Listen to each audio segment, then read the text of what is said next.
Hello, everybody. This is Vinnieart. Tonight we have on the entire creative team of Through the Woods.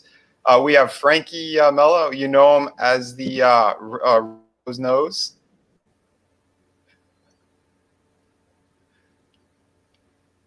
There he is.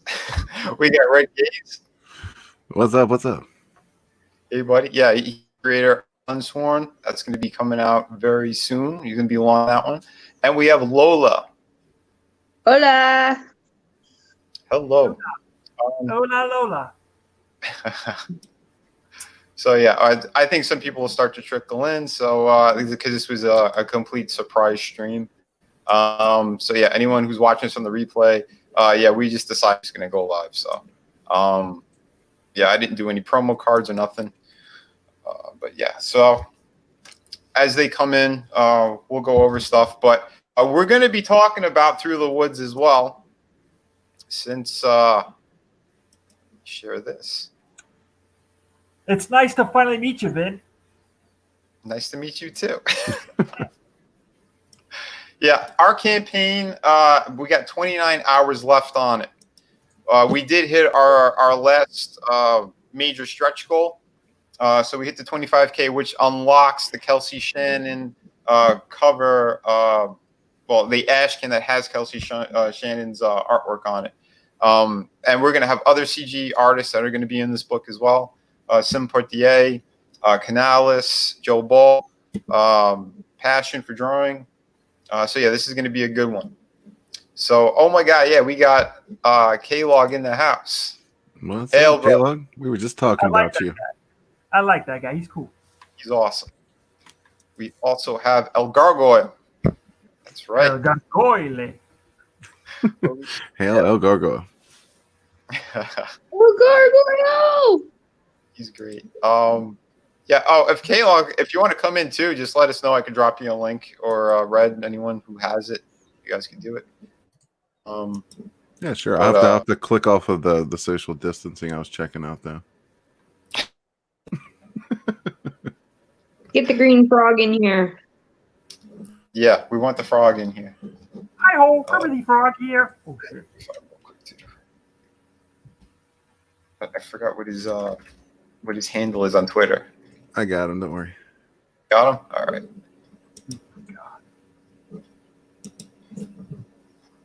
So yeah, tonight, as more people come in, we'll have questions for Frankie, and we're going to be going over our wonderful projects, because we're fucking super excited that this book is going to get into your hands very, very soon. We're in April. I'm he's got a proof copy. I've got a proof copy. I was gonna say, how many of these things are floating around out there, Vinny? Right now, there's about 2 of them, and then I think there were 2 like defect ones. But yeah, other than that, There are no defects. Just me. I'm a defective one. oh, you gotta fire me through it. Well, like I said, you're welcome to come in anytime you want. But yeah, so yeah, we're just messing around. This is our story. We came up with it together pretty much. The characters first. It came a long time ago. And then this whole project kind of like it sat for a while, and we were doing all different stuff. I was working for McFarlane and, you know, Toy Biz and Randy Bowen, all these different places. But when I was kind of done with that stuff, I decided, yeah, I want to get back into comics. Let's start off with kind of a simple story, or something that I thought was going to be a little bit shorter. And this one kind of like, it just kind of wrote itself almost.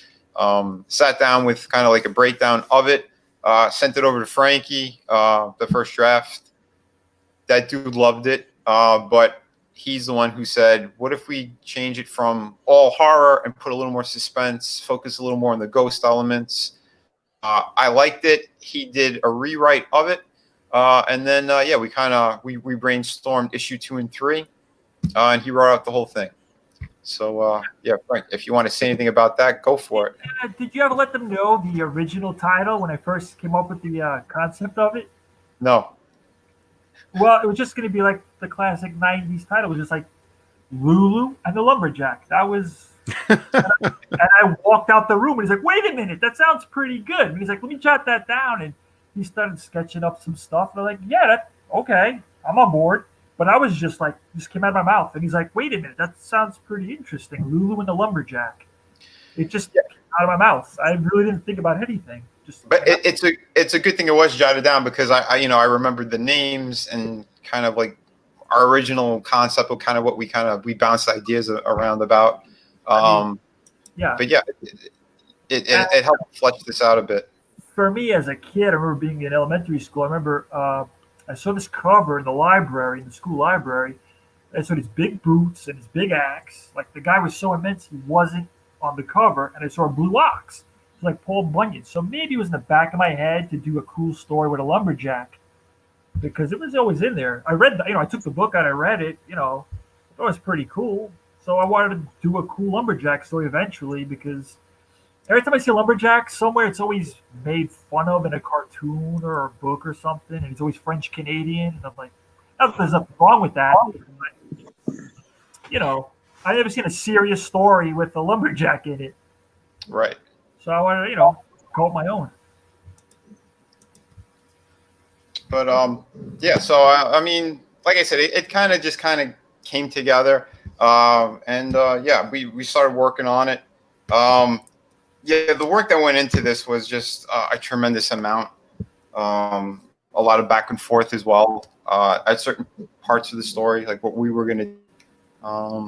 But yeah, I'm trying to think of other places I could have tweeted this out to, or other groups. But anyway, yeah, let's show some of this again. Yeah, I should have made a bigger announcement. I know I should have. I could yell out the window. Yell out the window, Frankie. Hey! Hey! It's closed. We're all good. But yeah, this is a ghost story. It takes place in upstate New York. It centers around Laura Langley, which is the main female here. But I'm gonna play the trailer since Red did a great job on it, and we only got 2 days left, or less than that, 9 hours. So let's give this a go.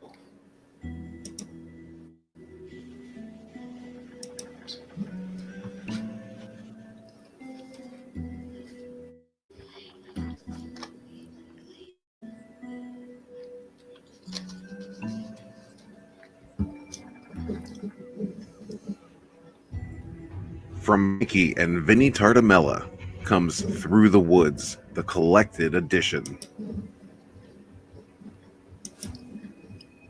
This edition compiles the 3-issue miniseries into one volume for fans of Through the Woods, newcomers alike.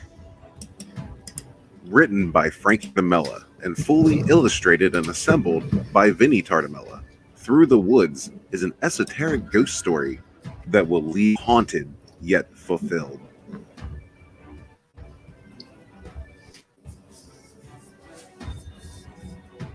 Follow investigative reporter Laura Langley as she unearths the tragic history of her newly inherited home and cabin in North Hudson, New York. This is a tale that started 100 years earlier, when this very land was a loggers' camp in the early 1900s. Laura's investigation finds her learning of her family's past and accidentally reawakens a restless spirit. Find out what else is haunting the pages of this completed series.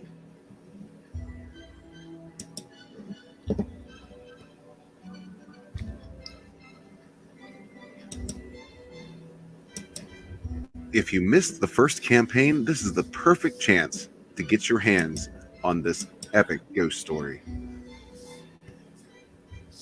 This is the fable of an investigative journalist caught in the middle of a ghost story. A tale that started 100 years ago. Don't miss this second chance to take a midnight stroll through the woods. That was awesome. I love that.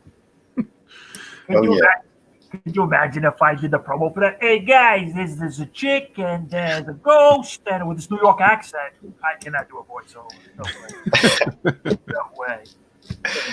Oh, shit. That sucked. Now, before you start this, El Gargoyle has a good suggestion. He says make sure you buy 2 copies of anything Vinny does because, you know, the first one's going to get crusty.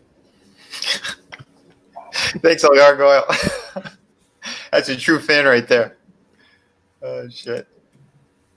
We got to play this. Back through the woods today on Indiegogo.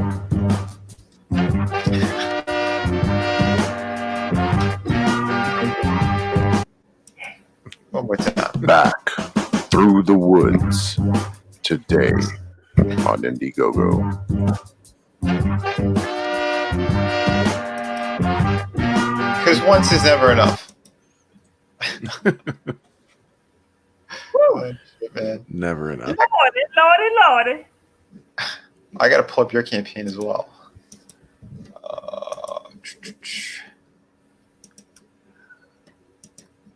Just give me a moment. You guys can talk while I'm looking for it, though. Oh, sure. Okay. So, when's the last time you've been to the circus? To the certain shit, man. That's been years and years. I'm going to say at least 20 years, probably. They're closing them down because of the animals and the cages and all that horse shit. Whatever. Yeah. They got- Are they officially closed? I don't know. I know they're stopping a lot of these, like the elephants or whatever, like big animals are taken out of them slowly but surely. Yeah, I don't know. Fucking PETA. Yeah. The real criminals. Right? I mean, I want a fur coat. I'm kidding. Yeah, man. They really are criminals. But, yeah, Red, you want to tell us about this awesome project, or should I just hit the video first? What would you like? Oh, tell you what. Go to the second video. I like that one better. I get tired of hearing myself talk after a while, to be honest. Yeah. You got Me it. too. I sound like a clown. Yeah. So we're waiting a little to come back. Her phone died, I believe.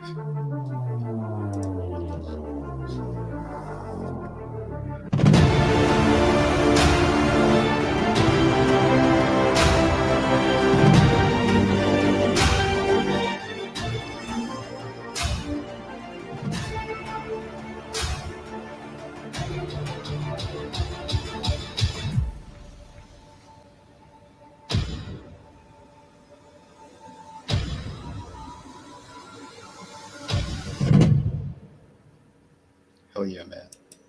Yeah, that's just a quick promo I made for the commercial breaks and that kind of stuff. I'm working on revamping some different videos. Nice. But the music's good. Thank you. I like that music. Yeah, I found I spend some time on occasion just kind of strolling through YouTube's free music selection and trying to look for good stuff I can use later. Hey, that works. I think it works good. Works Cool. well. Yeah. Oh, it works. I'm looking forward to this, man. I think anybody and everyone who are into anything, even Star Wars related or close to sci-fi stuff, this book is going to be for them. So give us a little rundown what to expect out of this.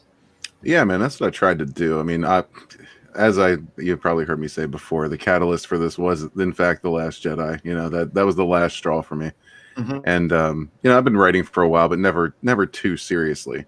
Yeah. You know, I've done some short stories and shit like that, but I've tried to do a full novel before, and my hard drive took a shit, so that kind of put an end to that. But yeah, we need more science fantasy in our lives, I think, especially with the only good stuff we have kind of going down the toilet. Mm-hmm. Yeah, it's definitely time for more. Like City of Venus, it's perfect for that. Yeah. This as well. That's what it's aiming for. You know, I kind of thought we're going to need to replace Star Wars, and that fucking kills me inside to even say that. But I think we're going to have to, man. These people don't give a shit about it, and they're not going to let it go. So we need new properties to take its place. Yeah. And Sunsworn is designed to do just that. You know, if you're into the like the mysticism in space, Mhm. you know, like classic Knights of Old meet science fiction. This is for you, most definitely. Hell yeah. And I really like the villain you have for your main book. I mean, I think people are going to really dig that. I do too, and I'll tell you what, man. Never mind. I was just gonna spoil something. I'll keep my mouth shut. No spoilers. No spoilers. Sorry. You did a very good job with him, man. Very impressive. Nice. Yeah. I'm glad.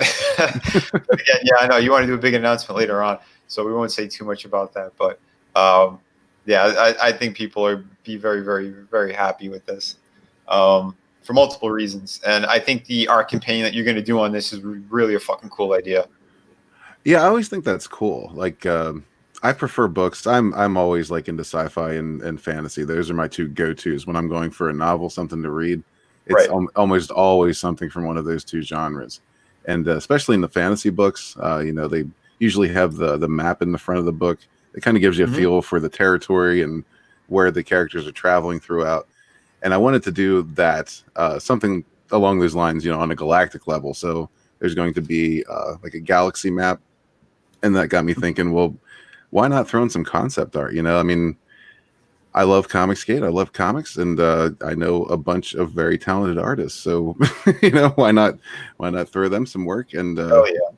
you know, bring a cool secondary product along with this. Yeah, man, it's a smart move, and it's going to definitely help. Yeah, people are going to be they'll have faces to attach to the story. Yeah, it'll be strong. It'll be good.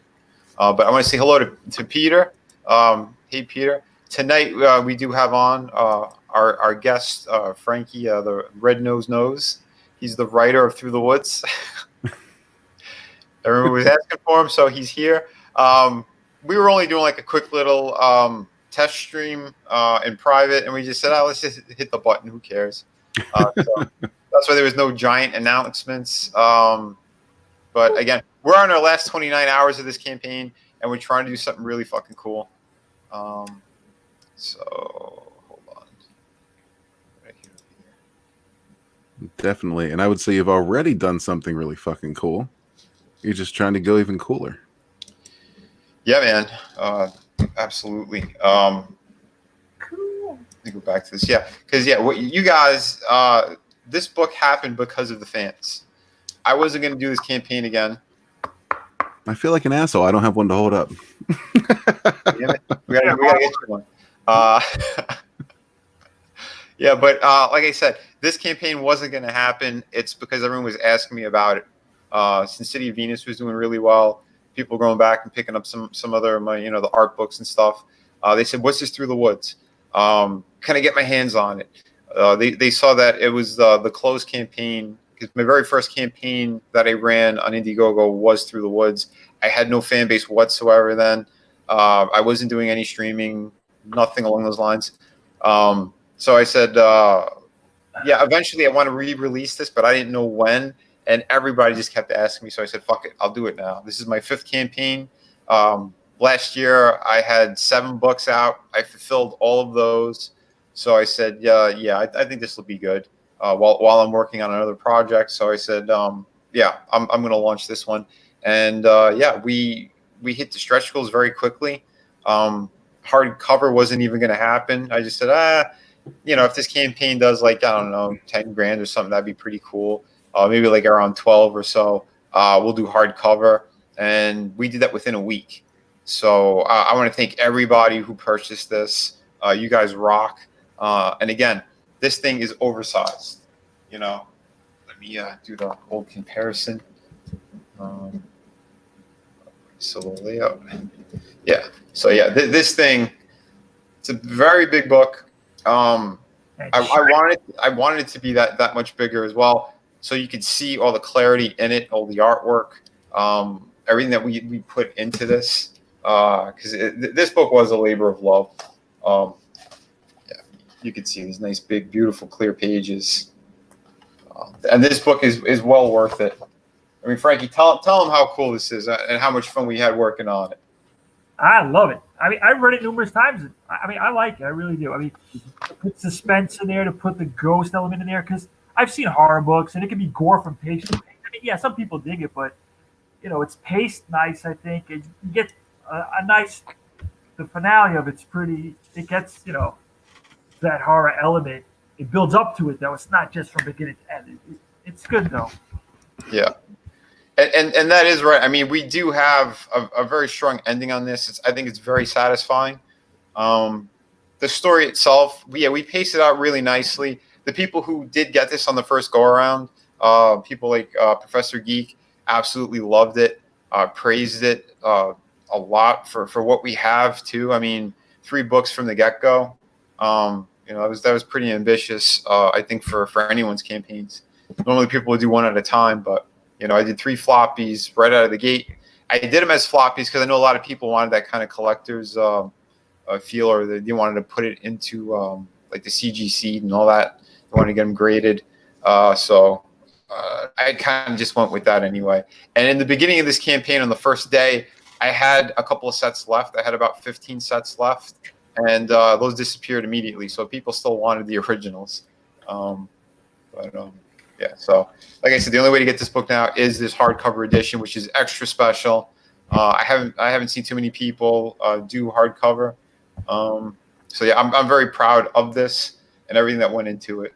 And yeah, you guys are also getting a free bookmark with this, which is this piece here. You guys are getting the ash can and a surprise gift. You're getting 3 awesome free gifts with this.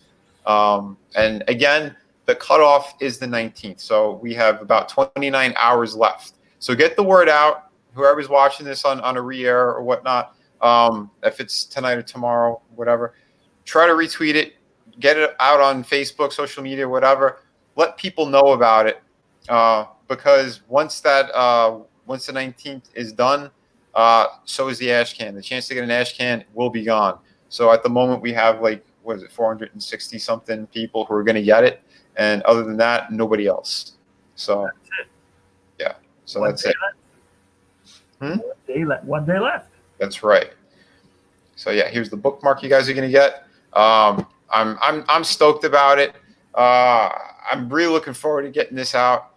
It's gonna be a very, very busy next month or so. I'm doing the sketches in the books as well. Since our tiers are pretty simple. I made them simple for that reason. Oh, we got Lola back in. Hey, Lola. But yeah, so we have the $35 tier. You could get that. It's just the book and all the freebies that come with it. No signatures, but for $5 more. If you want them signed, Frankie and myself will sign them. And again, you're going to get the ash can. You're going to get the bookmark, and you're going to get the free gift on top of it. For $75, you get 2 signed copies. That was a little bit newer of a tier, so not too many people grabbed it yet. Yeah, for $200, you get an original head sketch inside the book. So I'm kind of roughing one out right now, but yeah, so you get it on the inside, so everything's contained in one place. And again, you get all the free stuff on top of that. And yeah, for the most expensive tier was kind of like my little Hail Mary, just in case kind of thing. It was the original artwork for the cover. And yeah, I priced that at $3,000 because it's the only original line work you're going to see on this project. But yeah. So, hey, we got Zaid and Zaid Comics in the house. Hail, brother. What's up, Bill? K-Lock. Yeah. It's the other creative brother team that are in CG. They got Magic Cop. They got other projects coming out. It's going to be really cool. But yeah, just as ambitious. We're all kicking ass over here. We're all getting out as many cool projects as possible. I got more on the horizon. I got the Power. I got City of Venus 2. Frankie and I have another project. It's a one-shot, which I have a lot of pencil pages done on that already as well. That's going to be killer. There's some of the things we need to change and tweak here and there, but then we're going to continue the rest of that story as well. So maybe in 2021, I think we're looking at that one. So yeah, there's a lot coming. It's going to be fun. We need a battle of the brothers. What? Right. You want us to fight with the Zay brothers? Yeah. Want a thumb wrestle? I think Vinny and Phil could go head to head. And stuff. Mano y mano. Oh shit. But yeah, if anyone has questions, anything, just ask in the chat there, and we'll do our best. Any questions you have for Frankie, Lola, Red, whatever, let us know. We're here. Like I said, we're just kind of freestyling. Nothing special. This was a spur of the moment stream. So yeah, we kind of wanted to showcase our book a little bit more since we only got 29 hours left.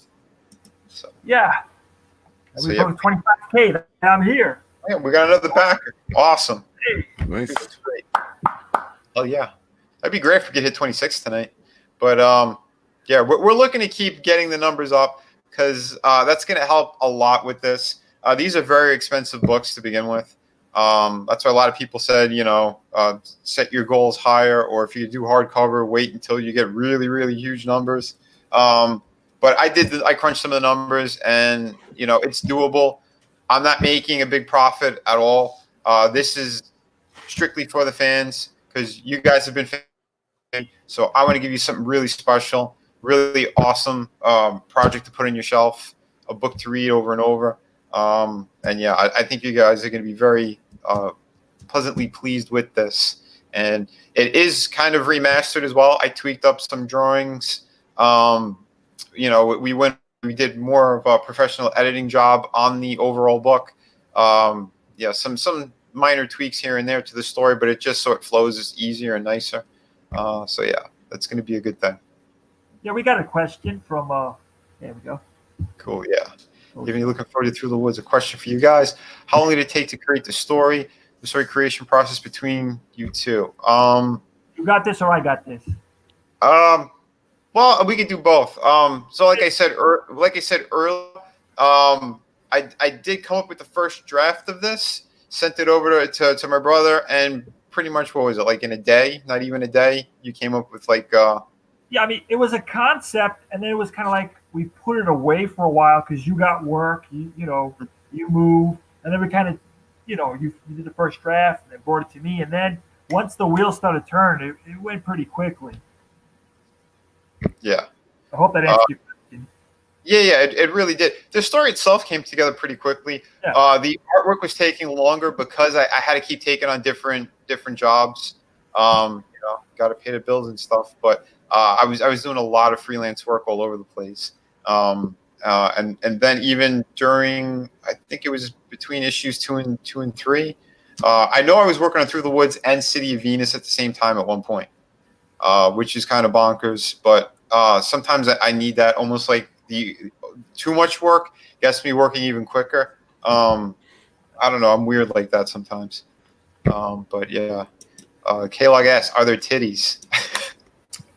Well, we definitely have buns. We have some sexiness. The cheesecake in here is just to balance out the story a bit. And just like any horror book, I mean, if it's too much, sad things. Sex. Yeah, you got to have some good stuff happening in there. Sexy, but not sex, Now you're leaving out one thing though, Vinny. If we get this to 50K, there absolutely will be titties. Oh yeah. Well. But I don't think we're going to do that in a day. Sure you will. Never underestimate the power of horny men. Well, if we could do this in 29 hours, hit 50K, the bookmark is going to be nude. There you go, K-Log. Slap 25 grand on this thing. You got it. Do it. Make it happen. I don't know what was going on over here. Spaghetti noodles, not mud. Oh, to have us fighting brothers and. Ooh, there's another good question. What's that? This is from Goldschlag. Frankie, do you have input? There you go. Yeah, do you have input, or do you just follow Vinny's draft, as in pretty much Vinny's baby? Yeah, what do you have to say on that one? I mean, I came up with the concept, the idea of it, and like I said, we put it away. Then Vinny pulled it out. I whipped it out. But hey, but I mean, I don't know. I'd say it's 50-50. Yeah. I mean, I wrote 2 and 3, but Mhm. then we bounce ideas off each other. So it really is like we work together. It was a compilation. Like, Yeah, I think of the words in the artwork. It was a good marriage between the two, and like I said, we bounced back and forth too. There were elements where there were I discussions on what name goes to what character, or do we drop a character? Do we create another one? I mean, like I said, we really worked together. It kind of worked. We gelled good. So yeah, Yeah. it's 50-50 pretty much. yeah, it worked out well. Because the thing too is like Frankie came to the table with different knowledge than what I had as well, so it helped it a lot more.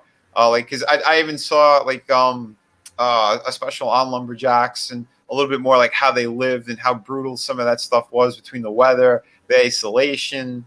And then You I know, did, I did additional research, just looking up stuff, reading stuff, and jotting it down, and see how I can incorporate it into the story. So I think it Yeah. worked out well. And then I do research on ghost stuff. I had to put suspense and ghost, and look. I bought like 5 books on parapsychology books and ghosts and things like that, just to make a really good, juicy story in there. Because I just didn't want to do grotesque horror from page 1 to the last. Because Right. I've seen it. It's been done to death. I wanted to make it a little more interesting, a little more mysterious, a little spooky.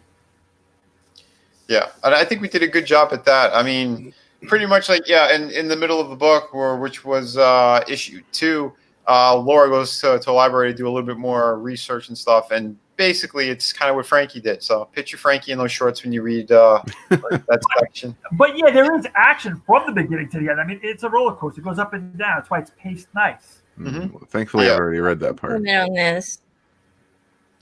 What was that, Lola? What age would you put on this? The age limit? I would say PG-13 ish. Yeah.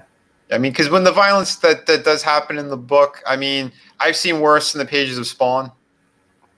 You know? I mean, there's no foul language, I don't think, in there. So yeah, PG-13, I guess.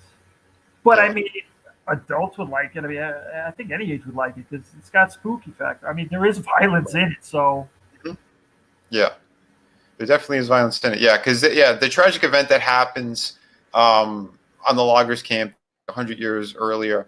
So basically, if I didn't say it before, Laura, she inherits this property in New York, our main character, and she's also an investigative reporter. She can't figure out like why her other relatives, they didn't want this property.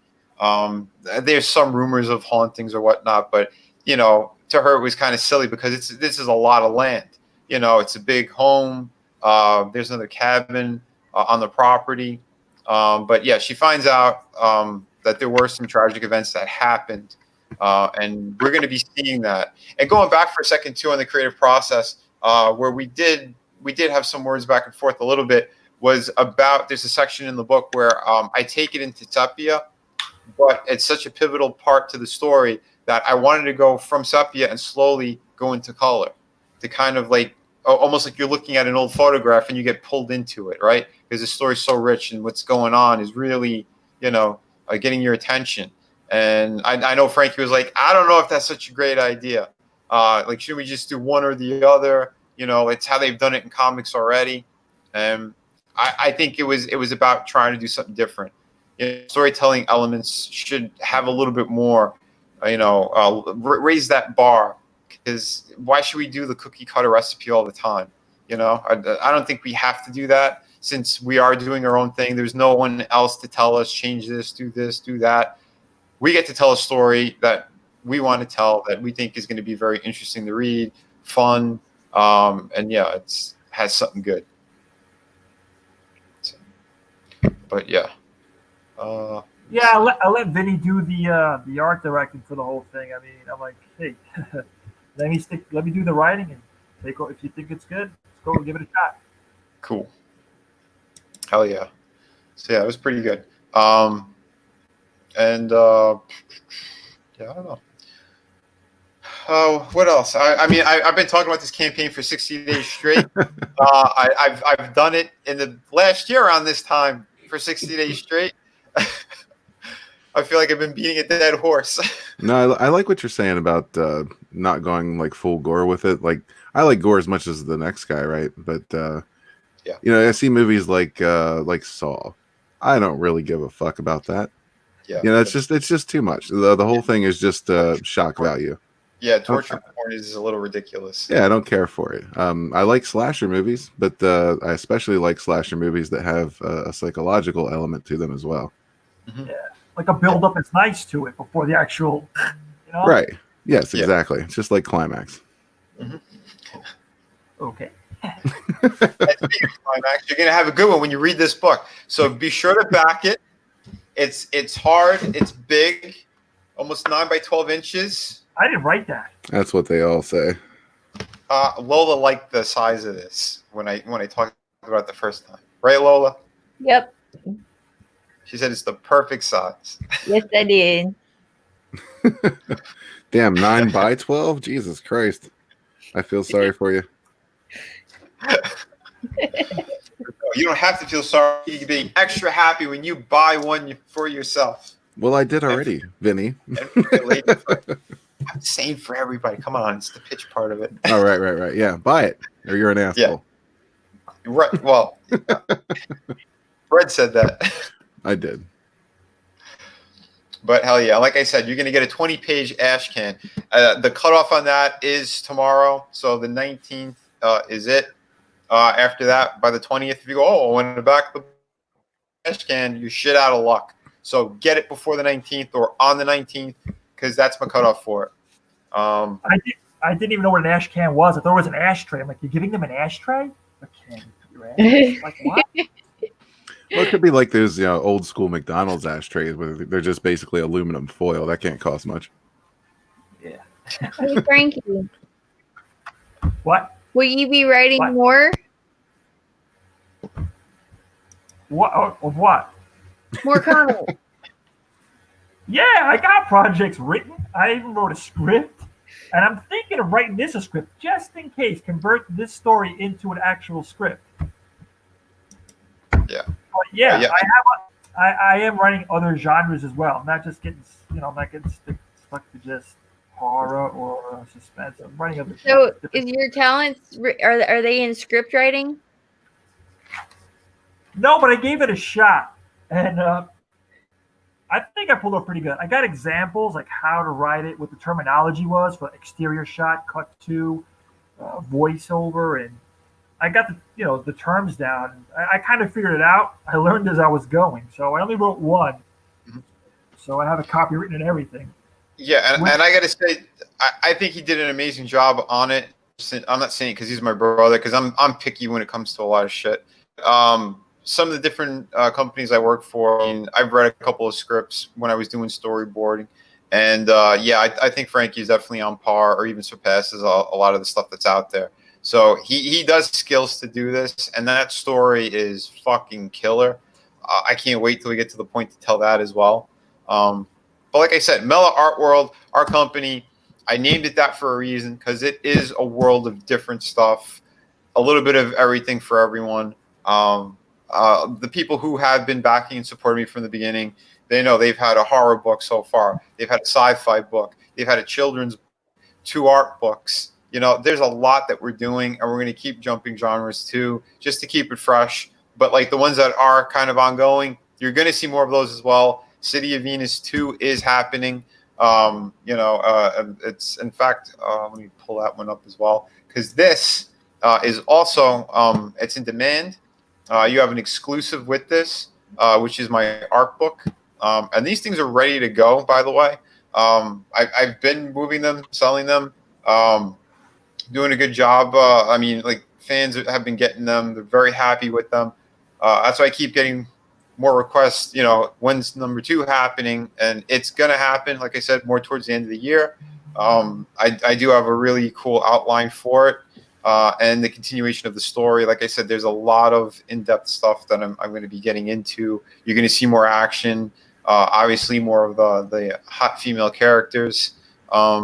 This was the book that I came up with, that I get to do whatever I want, completely free, and I get to tell a story I've kind of been wanting to tell. It's a little bit a little bit of a lot of things. But kind of like what started this off was that whole thing of these hidden figures that are kind of ruling the world, making these decisions, to spread viruses and plagues or starting wars, and they want people at each other's throat, and like that was kind of like the basis of what kind of started this world and the extreme of it. What would happen if they got their way? What if they could control and do these sick, twisted things that they wanted to do? This world is going to be a result of that. And on top of it, yeah, I know it felt a little on the nose, but they figured a way to even separate themselves physically from the rest of the population. And that also is the reason why most of this world is kind of destroyed. There's no power. There's no real like electricity and stuff like that. It's only what's in that floating city. That's like a major hub and a power source and all that stuff. Everyone else, it doesn't matter. They experimented on those people. There's not many left. There's not a society. It's very bleak. But, again, and that's why I'm putting so much cool visuals in there, because it is, again, a darker story, obviously. But, it's going somewhere. And I'm going to show how this floating city in the sky, how it came to be, why and how it's there. So, yeah, there's a lot to sink my teeth into on this one. And I've been developing this one for a very long time. So I have a lot of well thought out moments and story elements with this. So yeah, I'm very excited about all these projects. And yeah, it's just making the time to get more of them done. And I really won't launch a new project until I'm very close to finishing up a book. Or if it is done, then I'll usually set up the campaigns. Because I don't want fans to wait. I know it's very difficult, like especially if you're back in these projects and they go, "Well, where's my book? I've been waiting all this time." I don't like being in that position. I know a lot of people, they don't have the luxury of getting that much done beforehand, because obviously they're paying other artists or colorists and letters and everything else. I do it all, so it's just I need to keep making the proper time to get these pages done. So yeah, I don't want anyone waiting after they gave me their money. I would feel too shitty about it. And even like with the clients I've worked with, I try to be very fair with everyone. I want to be as genuine as possible. What you see is what you get. And yeah, so if you keep backing me and supporting me, I'm going to keep doing my best possible work for you guys. We're going to bring on other cool people. We're going to see more stories from Frankie. You're going to see more stuff I'm doing with CG as well. I've done a couple of pieces for guys and girls in CG already. So yeah, it's going to be a very good thing, So, hail everybody. Damn right. Yep. Fuck yeah. So yeah, it's definitely a good thing. So yeah, if anyone else has questions and stuff, let us know. If we want to just, I don't know, hit some topics of what's been going down. Like how's the craziness for everybody out there on the roads getting supplies? Because I know I went through some shit today. Yeah, me too. Just avoiding a couple of car accidents, empty roads, and people still drifting into lanes like they're in fucking La La Land. It's been nuts. It's kind of like the opening scene to the new Dawn of the Dead movie, the newer one, I should say. Yeah. Every time somebody sneezes, I scream and run the other way. I started carrying a second piece. Nice. Dude, you got to do what you got to do. And especially if shit's really starting to go down. It's going to be like the opening of Zombieland. Oh, boy. Oh, you know that's going to happen. I want to hear Metallica playing through the streets. Yeah, totally. Dude, thank you, Peter. Yeah, I can't wait to get back on that project as well.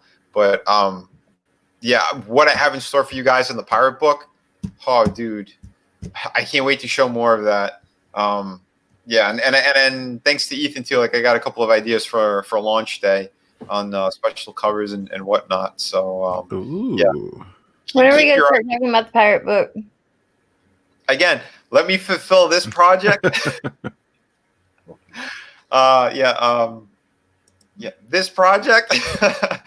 But yeah, I'm gonna start getting into that one. Like I said, it's gonna take a little bit more time, but again, I want to start doing other streams as well where I show my process. One of the first ones I'll probably do it on is the piece I did for Cecil during the War Campaign drawing stream.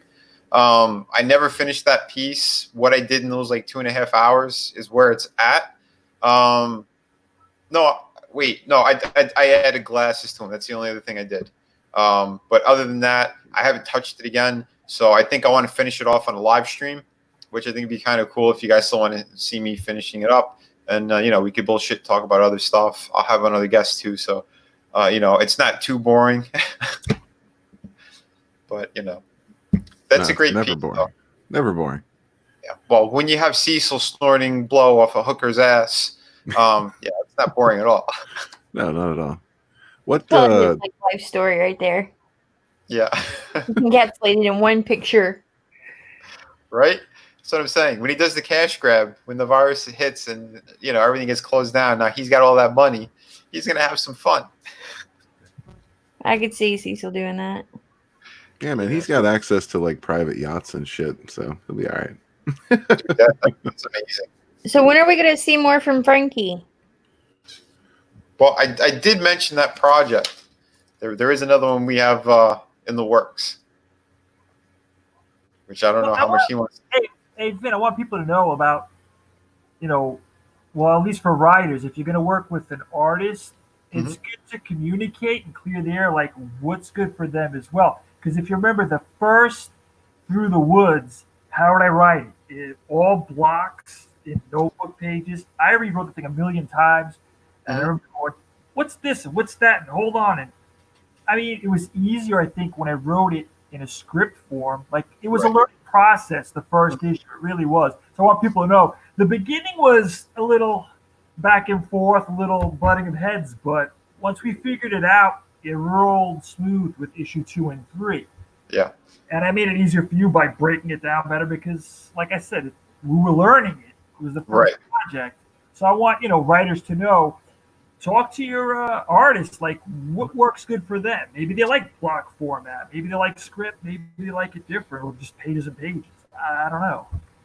Yeah, I keep kind of referring back to Capullo and Snyder when they first got together. Because Greg Capullo was used to the scripts from Todd when he was working on Spawn, which were literally, like he said, just a couple of paragraphs. Fill in, do what you want, and then give me the pages. They kind of went old school. And like he would fill in the rest of the dialogue, or if he had specific things, like just leave me room over here because there's something I need to say. But and then he went working with Snyder on Batman, and he said out of the fax machine he was getting page after page after page after page. He was running out of ink. He goes, "What the fuck is this? This is one book, or did he give me the entire series?" Yeah, it was one book. Because I was chatting with him. And I think I could say it because he was vocal on other streams and stuff and interviews about it. He said something along those lines as well. But he was like, this fucking kid's crazy. And, he goes, how am I supposed to work with this guy? And every little detail he already has explained. He goes, where do I step in to put my creative touches on it? Because he's used to being like a director of what's going on and all that, the composition. Everything was hand-fed to him. And it sounds like a way he wasn't crazy about.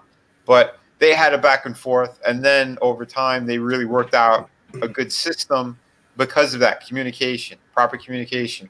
And now they're like brothers, even when they go to conventions, I know like they're always together, But that's what I mean. There are, like Frankie was saying, there are two different ways of doing it. But if you're a first-time creator as well, I think it's really, really important to have that dialogue back and forth because some things that are written down, like there are certain sequences and stuff, right? Where, all right, Frankie has this scene that was set. He might just say like interior of a house or whatever. But if there's something else going on, if there's other elements that need to be put in place or some other details about what's inside this building or a home that I need to really, that are key to the story or would really help for more dramatic effect, you need to have that stuff in place. You need to really bounce ideas back and forth so you both have a clear vision of what you're going to be putting out there. Because I know a lot of times the people who have gotten this book, at the different conventions or the first time they backed it, they would all say how clean and clear it is, and that it was very cinematic. And like I said, there was a reason for it. It's because, yes, I'm a perfectionist, but two, Frankie and I really talked about what was going on in this world, what had to be put in place, why and where the story was going to go, and all those little elements help. So sorry if I get too wordy, but I think it's important to kind of talk about that stuff. Yeah, man, I don't know. Yeah, I mean, I had ideas of if I saw something visual in my head, I would explain it as best as I could. Vinny would sketch it out like, yeah, that's exactly what I had in my head. And then Vinny might come up with an idea like, well, what if we reword this a different way? So we kind of worked back and forth. I give him some things and he give me some on the writing. So it kind of worked out. I mean, like I said, communication, make it clear, make it cool, and I think it shows in the final product. Right. And yeah, Justin, he wants to see my color someone else's book, a collaboration baby. Like I said, I've done some stuff with a couple of comic skaters already. I did a piece for Clint with his book Downcast. I did a print that's on that campaign. A lot of people love it. It's that chick who's she's on this bike on that hover bike thing. She's kind of coming right at the viewer. I did something with someone on the stream here. But that is an interesting question though. Have you colored anybody else's work? Yeah, actually, I did something for Tyler Kirkham over at DC. We had a mutual friend who she had this story, and yeah, he sent me over some of the work, and I colored over that. But I don't think the book ever got off the ground. I don't know what was going on with that, but if it ever does, I did the colors on the cover over Tyler Kirkham stuff. But Cool. yeah, I'm trying to think. Do you find that more difficult than coloring your own? Not really. If they're very picky about stuff, I can imagine it could be, but I never really ran into too much stuff like that. Too many issues. I'm kind of glad he asked that question because I love your colors, man. And there's been a time or two I've considered asking you if you'd be willing to color something, like just color something. Yeah, possibly. I mean, like I said, it depends what my schedule is, but Right. I never say never. Don't worry. You just finished a piece. I'm not hitting you up for anything else just yet. No, yeah, don't worry about that. But yeah, like I said, it's happened, and yeah, it could definitely happen again. And Ethan also wants me to do some stuff with him, so we'll see where that heads. Since his campaign's doing fantastic. By the way, yeah, if you guys haven't backed Wreck Planet, yeah, definitely jump on that one. But first, jump on Through the Woods because we only have 29 hours left, or are we down to 28 now? I think it's 19. One day, Oh. one day. Yeah. So yeah, man, dude, David, yeah, I'm glad you love the book. Yeah, and Through the Woods it's gonna be coming as well. Like I said, we're gonna be printing that and should be. I want to say the beginning or middle of April. It depends too what's going on. But I'm printing in the United States, so yeah, there's going to be no crazy delays. At least, as long as the world doesn't fall apart, there should be no major delays. Yeah, you never know at this moment in time. Yeah, and yeah, David, definitely, when you get that cash, if you want to back it and get that free ash can, tomorrow is the cutoff on it. So just letting you guys know that. And so, by the way, this is all American also. You won't be getting any strange diseases off these books. Right. America. Unless I touch them. Cool. Well, right, yeah. Yeah. We doggies. We got Brian in the chat. And yeah, you know what? I'll send you an invite if you want to pop on. Copy that. Yeah, Brian's great. He's got Six Gun Gorilla. He launched his new campaign not too long ago, so that one has been moving and shaking. Let me find them. And link sent. So yeah, brother, pop on if you want to come on. And yeah, we'll go over your campaign as well. Happy to do it. Brian's an awesome dude.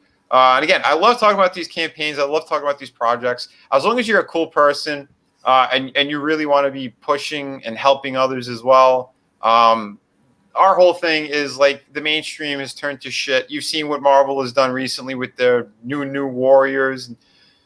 You just call it new garbage. You know, it's really just trash what they're doing, and it feels like they're just slapping people in the face. They want to have this, I don't know, shock marketing that they think it's going to do something. No one cares because it's shit. It's pure shit. Who's going to spend between $6 and $10 on a horrible book like that? That is basically just stereotypes. It's like novelty. Yeah, novelty. Yeah, novelty trash. When you could spend money on a premium book, get amazing quality, hardcover, the thickest pages you're gonna find. Yeah, dude, this is what we're talking about. And I made sure to find a printer that has some of the highest quality possible. Anyone who's backed my books from City of Venus onward, they know what I'm talking about. The children's book, again, that was super high quality, beautiful finish on these books. I mean, City of Venus alone has like a nice thick kind of cardboard stock on this. I mean, and then the gloss finish, the interior pages, the thickness is again the highest you're going to get. It's the same thickness you're going to get in Through the Woods, the interior pages. So yeah, this all for you guys, you know. But yeah, we're gonna wait on Brian as well. And in the meantime, I think I'll pull up his campaign. Yeah,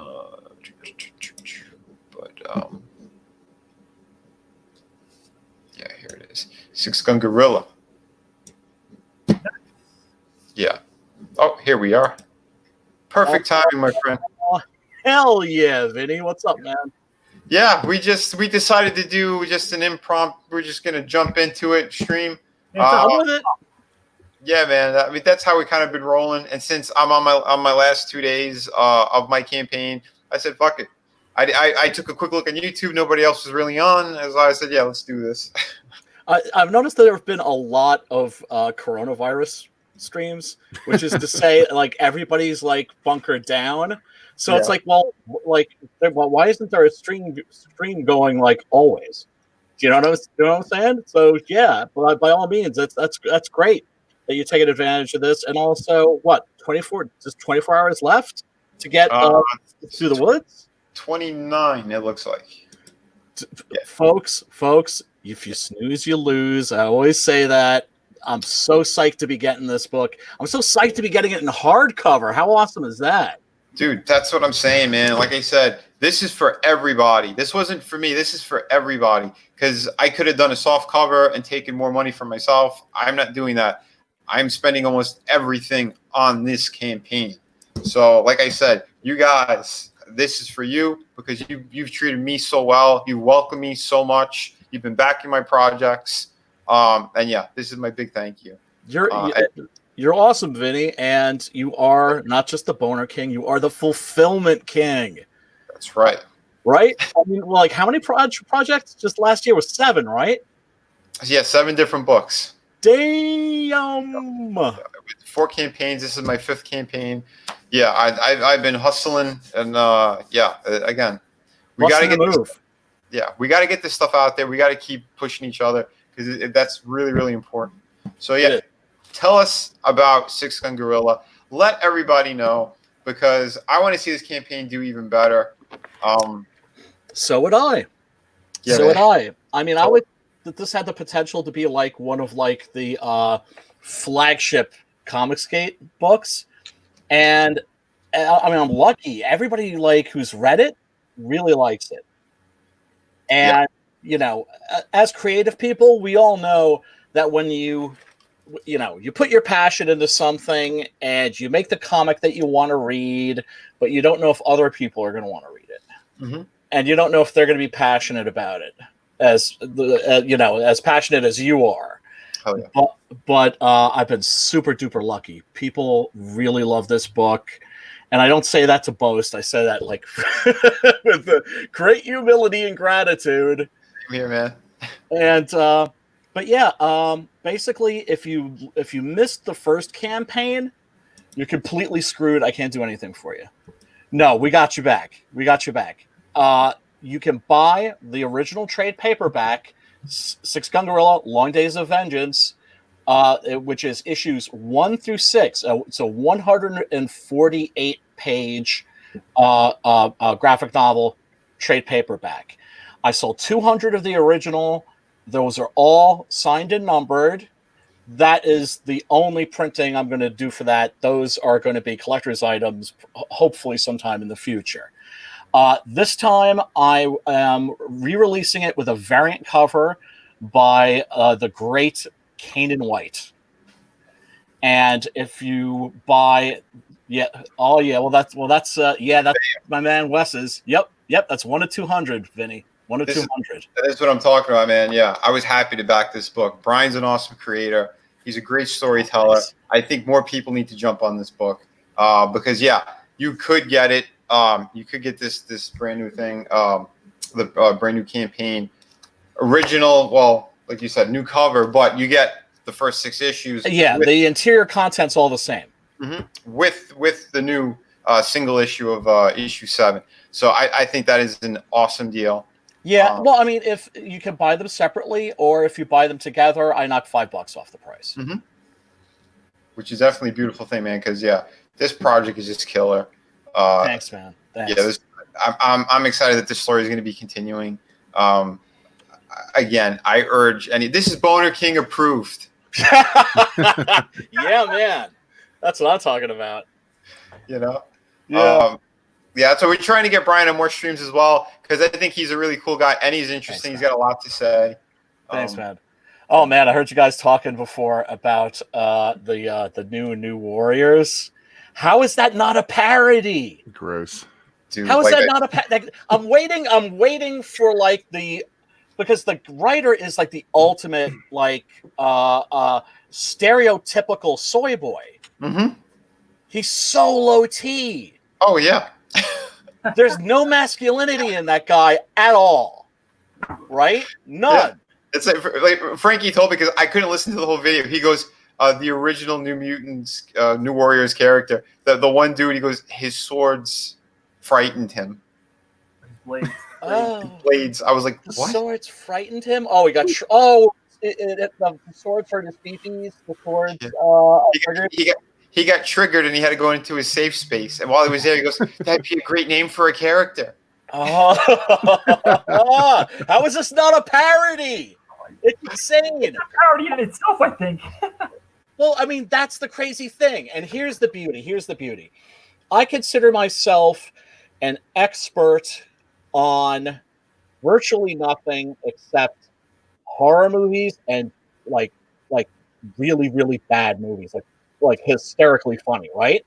Right. Room, if Tommy Wiseau had made The Room that way on purpose, the way it is, we would all be hailing him as a comedic genius. Right. A genius. Unbelievable. And I'm starting to I'm looking at that new Warriors trailer. I was thinking, if this turns out to be a joke, this guy's a freaking genius. But it ain't no joke, man. It ain't no joke. I gave a friend of mine who is not really a comic book reader. He's a millennial. So he knows some manga, he knows anime, but he doesn't know American comics at all. So I give him a copy of American #1. Right. He reads it. He busts a gut laughing. But he's reading it I want to sit here and just watch you read this. Yeah. He thought it was a parody. He didn't realize that it was an actual SJW Marvel comic. He thought it was a parody of an SJW Marvel comic, and I was like, "Yeah, normies don't realize it. They don't realize it, but they're starting to see it." And how could you miss it? Well, yeah, Tinfoil Oracle. I mean, yeah, he said he doesn't think the book's going to come out. They do need a certain number for pre-orders, and that's the funny thing. Snowflake and fucking Safe Space and Trail Mix. Yeah, don't forget about Trailblazer, man. That's my favorite. The magical Trailblazer. backpack. Yeah, a magical backpack that looks like it's from the future that she inherited from her grandfather, right? Oh. Retarded. Again, this just What trails is that fat bitch blazing? Tell me that. Straight into obscurity. That's where she's blazing. Yeah, from the couch to the kitchen. That's where. they need to put that. What's that? What's her name? That America book. They need to put that character in there as well. Then they absolutely. Oh, America Chavez. Yeah. Yeah, we thought those were bad, right? Her and Ms. Marvel. Oh. I mean, yeah, they're trying to do us one better. This is one that I mentioned as well too. Yeah, don't forget the internet gas. Fucking internet. When I saw that, I was, you gotta be kidding me. His grandfather's experimental internet gas. Pull my finger. It's not a. How is this not a parody? It's insane. Absolutely insane. Once again, if this was a joke, this guy would be a genius. This guy would be a genius. But it's not. I think that's going too far, calling this guy a genius on any level. Even saying, yeah. No, I mean, if it were a troll, absolutely. We'd be like, right? Like, certain trolls are really artistic. Like, I don't know if this is a little. Well, now it's old because things get old on the internet very quickly. Do you remember the Trump Gorilla Channel troll? No. That there was a rumor, that there was a rumor that when he moved into the White House, he was like playing with the TV, and he was like, "Where's the Gorilla Channel?" And they were like, "What do you mean, Mr. President? The Gorilla Channel, like, you know, the one with the gorillas fighting." And so they thought, like, well, maybe he's talking about the Nature Channel or something. So then they went and they got like compiled videos of like gorillas fighting, and just played them for him and made believe that it was the Gorilla Channel. And he sat there going, "Get him, get him." This turned out right. Now, if you read the original tweet or the original article, it starts out credible, and just gradually it gets crazier and crazier, and to the point where you're like, wait a fucking second, this is a joke. And it turned out to be a joke. Right. That's what I'm waiting for with this. Yeah. I'll keep on waiting. I think this soy motherfucker is dead serious. I know. He was so proud of it, announcing the name of Snowflake in safe space. And you know what? Nobody's going to read his comic, and nobody's going to turn these characters. Nobody's going to turn Trailblazer into a freaking movie character, because that's what they're really trying to do. That's always been the mission of the SJWs from the day that the Avengers broke all box office records. That's when they made the attack. They're like, we need to co-opt this. So they can't co-opt the movies, so they're co-opted the comics, hoping that it will bleed through into the movies, which it is. Who is going to watch that movie? I have no idea, man. Hey, Captain Marvel made like $1 billion. Listen, Captain Marvel made $1 billion because everybody believed they had to see it to understand what's going to happen in Endgame. Right. They played the shit out of people on that. Yeah. That was really, really clever, if deceitful marketing. But I want to say hail to Arch City Comics. Hail, man. I don't know how that crap works with the subscription and all that nonsense, but I know I didn't do any big promos or anything. We were just chatting, because Frankie was like, "Yeah, should we stream or something?" I'm like, "Yeah, we could do that." And then we just went live. We just said, "Fuck it, let's go live." Oh, and I've never met Frankie before. Nice to meet you, brother. Yeah. Oh God. Yeah. No. Oh yeah. Vinny, is there any chance I don't know if you can do it? Can you play the trailer for this? Yeah, man. Of course. If it's not so bother, I mean, you're not my monkey. I don't mean to like. Ryan Christgau, your book Six Gun Gorilla is excellent. Six Gun Gorilla, awesome comic book.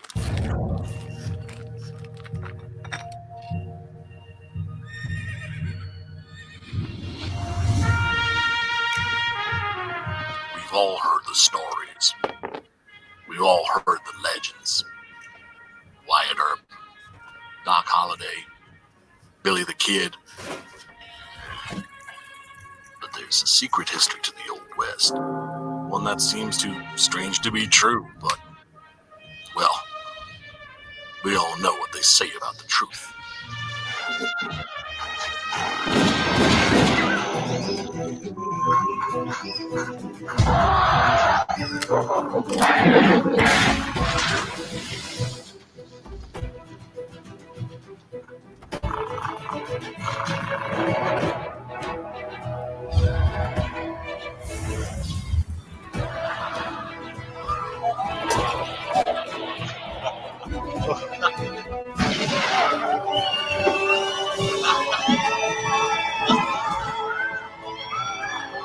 Very big ape, very big guns, throwing very big holes,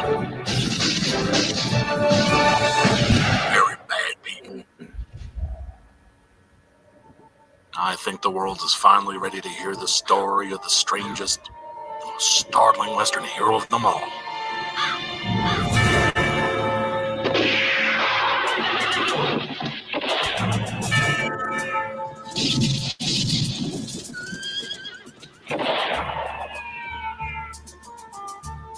Six Gun Gorilla. Long Days of Vengeance. Oh yeah. Dude, I really like that. Thanks, man. Thanks. The guy that I hired to do the animation did an absolutely beautiful job. You know, it was easy for me because I didn't have to storyboard it. I just because I already had the illustrations. Mm-hmm. So I would just send him like a plan that had use this illustration, draw a little arrow in, like maybe make this thing go that way. Gave those kinds of simple directions. He followed them to a T. He used the sound effects that I sent him because I wanted authentic spaghetti western gunfire. So the the gunshots that you hear are from Once Upon a Time in the West, The Good, the Bad, and the Ugly, Fistful of Dollars for a few dollars more. Dude, that was brilliant. And those are like my fucking favorites, hands down. Josie Wales, I love that one too, man. That's great. That's great. I love all westerns. There's a German western that I saw the other day, which was incredible, called Dark Valley. When the Italians started making westerns, man, they gave it their own flavor. They gave it because basically they were sort of. It's interesting. The western was created here in America, and then the ball got bounced to Japan and Italy. Now Japan's, they weren't making westerns; they were making samurai movies, but they were like story-wise, they were westerns. So then the Italian westerns were basically like low-budget versions of American westerns. They wanted you to think that you were watching an American movie. Yeah. And what happened was Kurosawa made this movie called Yojimbo, which was about a very sort of morally dubious hero. And you didn't get morally dubious heroes in westerns before that. It was the birth of the anti-hero. Yeah. And what happened was Sergio Leone saw it, and he was like, "This is a great movie. I think I make a remake." And so he went and made a remake, and he told the producers, like, "Hey, man, just make sure you buy the rights." And they shot the movie, and Kurosawa sent a letter to Leone saying, "I saw your movie, Leone-san. I loved it to bits. I think it's fantastic. I'm suing your ass." Turns out that they didn't buy the rights, but eventually everybody got paid. Everything was cool. But it was the Italians that were like, "F you. This is not an American Western. This is something new. This is something different." Totally, man. Yeah, the history behind all that's amazing. It is. And and even like where they shot when they went to Spain. I mean, they did Almeria. they went to so many different things. And I love Sergio Leone for not just the shots that he was doing, but if he had money, like more money, or even like a little bit of the technology we have today. Oh, dude, could you imagine the shit he would be doing? We got cheated because he died way too young. Because Homeboy was obese. Homeboy liked his food. Yep. And his, and his drink and his cigars and everything. Mhm. And hey, hail Simon. Nelson. But what he did was fucked up and irresponsible because he deprived us of decades of great films. I cannot imagine my childhood without that man's films. Dude, Carbucci's pretty good too. Carbucci's pretty good Oh, too. Don't get me started about Corbucci. Corbucci's freaking badass, man. The Great Silence, that's the best non-Leone Italian Western. That was great. With was it Kinski? Yeah. And Jean-Paul Trintignant. I got to see that actually on a big screen at we have an Alamo Draft House at work in Yonkers, right? Okay. Which is like right across the Tappan Zee Bridge from me, pretty much. Okay. And because I live in Rockland, and got to see that on a big screen, and that's really great. And of course, can't forget Django. Oh yeah, the original Django, the original, yeah, the only Django, as far as I'm concerned. I agree, man. I agree. I think Tarantino he peaked. And then I think these last movies, I'm not big fans of what he's been doing. Neither am I. I mean, the guy's a collage artist. Now, that doesn't mean that collage isn't a valid form of art. It's just, it's weird because like he and I have the exact same taste in movies, like the exact same taste. Right. But I don't appreciate the way that he just takes like whole parts of other people's films and sort of stitches them together. Do you know what I'm saying? Like, there's creative theft, which is acceptable. Like for Six Gun, I absolutely bit a big piece of the original Mighty Joe Young.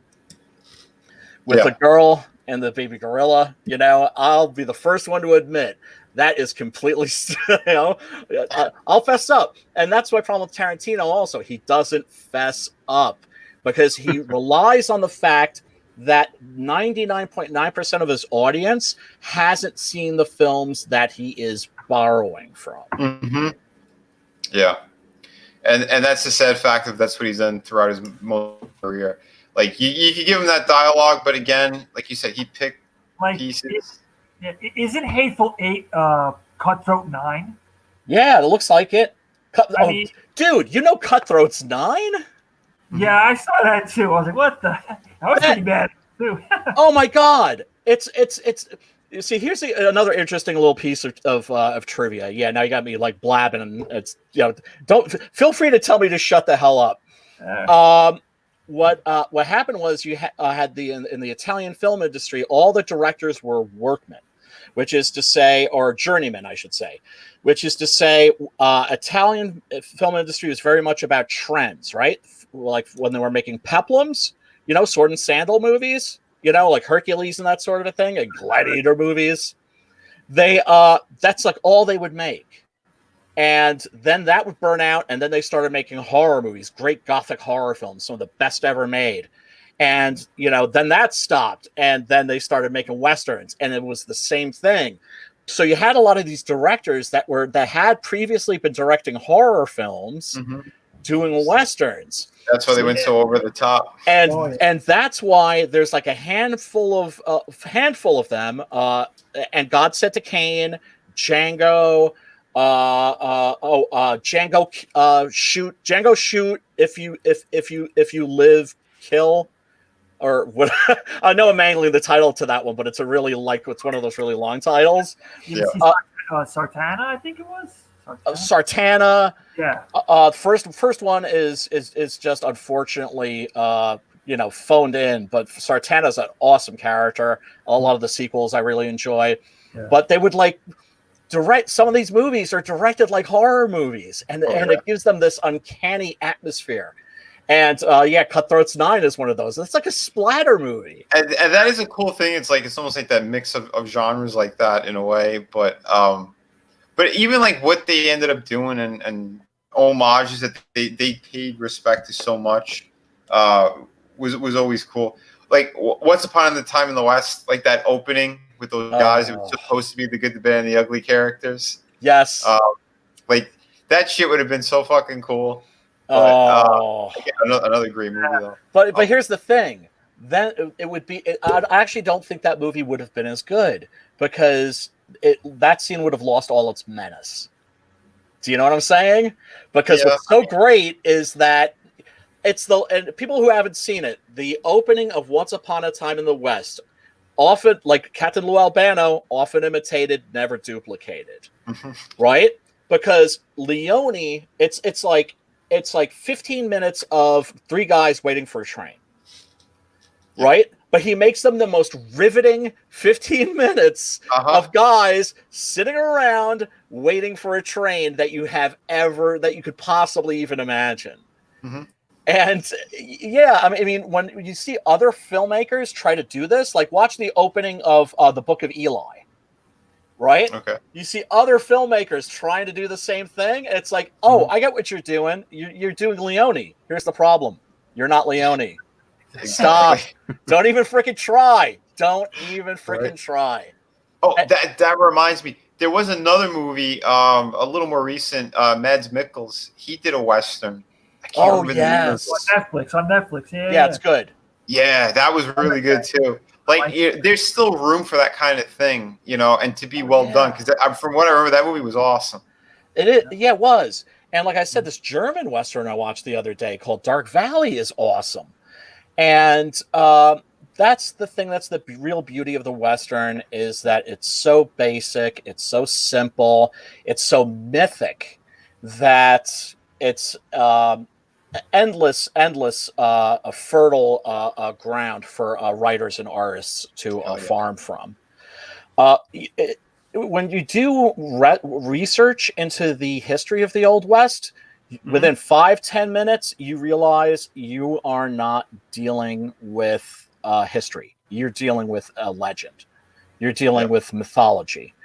Because a lot of these guys, you know, like Wyatt Earp, Doc Holliday, they were being mythologized while they were still alive.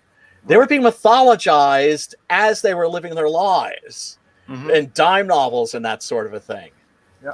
And so, you know, I mean, there's certain things, you know, that is history. You know, people done the research. Hail, Simon. Hail, Sim. Hey, how's it going, bro? What's up, man? Happy to join you guys. Hey, Frank. Nice to meet you. Hey, nice to meet you. Yeah, you're a good writer, man. Am I allowed to say that, Vinny? Yeah, you can say that. Okay, you're a good writer, Frankie. I've enjoyed your work. I appreciate it. Nice. What, you got to read it already? No, not this one. Not this one. The Ghostly Manor on Haunted Hill. Howling Hill. Howling Hill. Sorry. That was tougher to write because I had to write it in rhyme and try not to repeat myself. You succeeded. You succeeded. You made a really great Halloween children's book that if I had kids, I would be so psyched to give them around October. Yeah. Thanks, man. Oh, yeah. Maybe we'll do another short run this year. I don't know. Hardcover. I know. Yeah, because this first pass through, I only had like 20-something days, around 20 days to do that campaign. I had just finished fulfilling City of Venus, and it was already coming close to October, or to Halloween. So I'm like, yeah, you know what? Fuck it, let's give it a shot. And even for that short time, like, you know, we did hit those numbers for that book.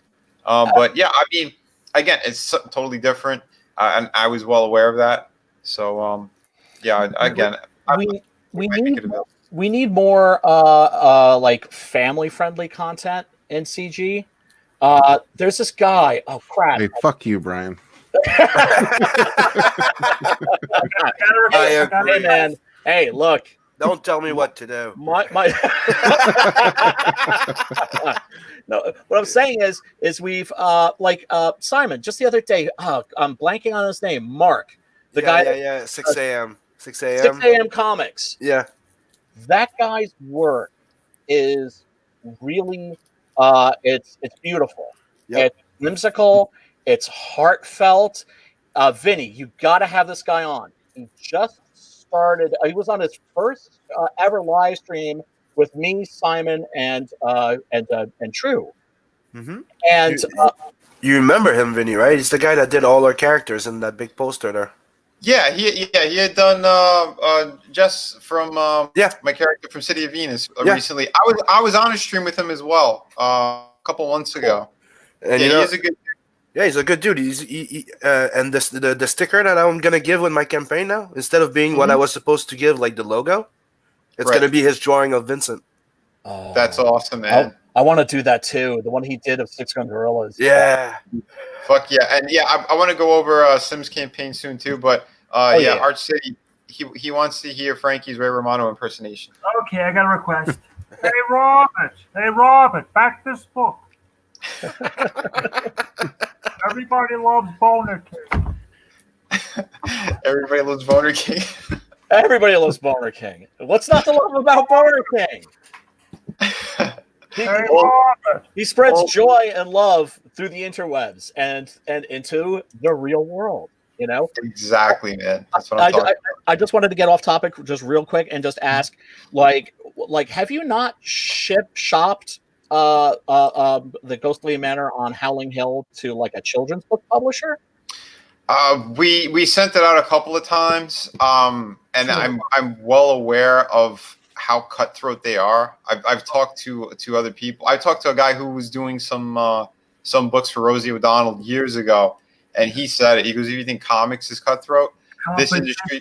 Oh wow! Competition is hard, and then they want you to get an agent, like just to even accept the submission, or they say it goes straight into the trash. Wow. They will not even look at your book.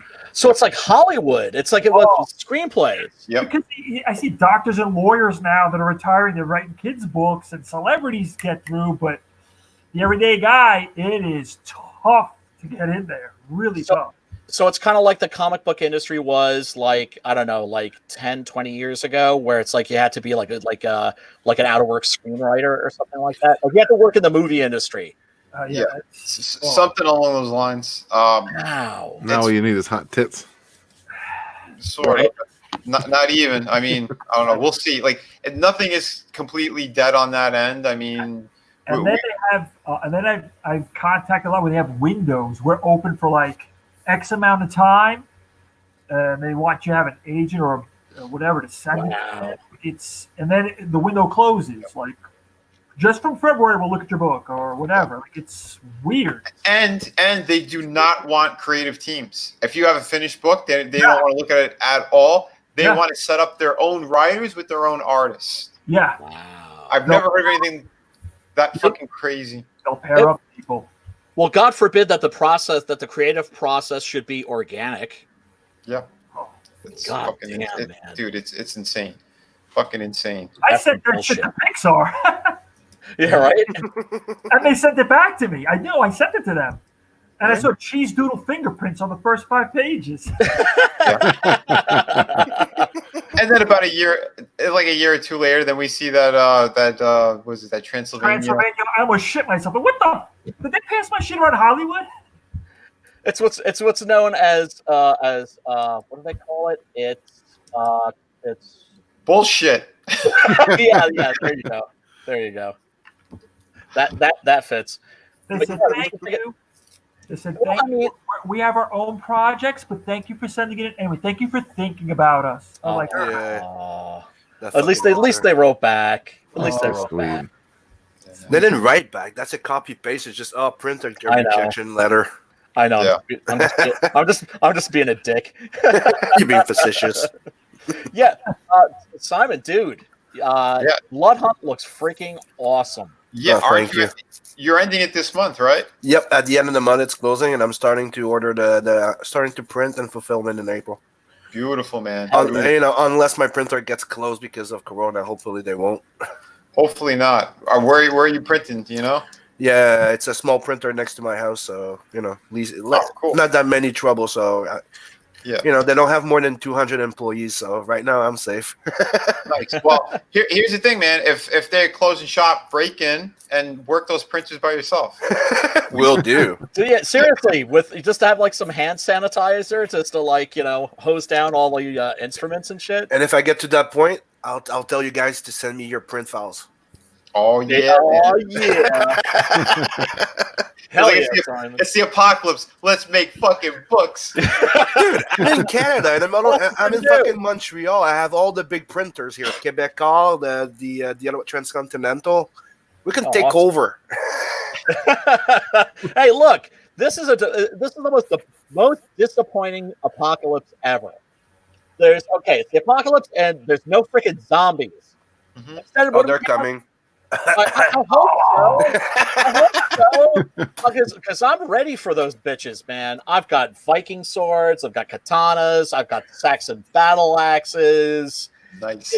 So, my neighbors and my friends, they may make fun of me for like collecting medieval weapons. But when it's on like Donkey Kong, they ain't going to be laughing much longer, man. They're going to come knocking on my door. I got hairspray and a lighter. And Bram Frank's awesome knives. Oh yeah. Oh yeah. I also have a katana. I have a Shoyoken. That's awesome. And Tim also has one of Bram Frank's awesome knives. Yes.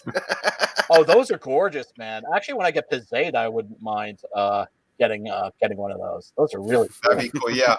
Yeah, I've been meaning to get him back on as well. Just things have been so fucking crazy and busy. Yeah, his new knives are fucking sick. He's like doing new stuff, huh? Oh yeah. Yeah, Vinny showed me all the models. The one I had was one that I got like as a gift a long time ago. Yeah. One of the first models, and then he showed me the new ones with the new blade, and I'm like, oh. Dude, he has like a katana tip. He's got like a Spartan spear, like the tips that were on those. He has all different ones that he's been doing and working on. Fucking amazing stuff. Nice. Amazing. But I got to reach out to him soon too. It's just I've been so swamped with everything. He's on Instagram, right? Understandable.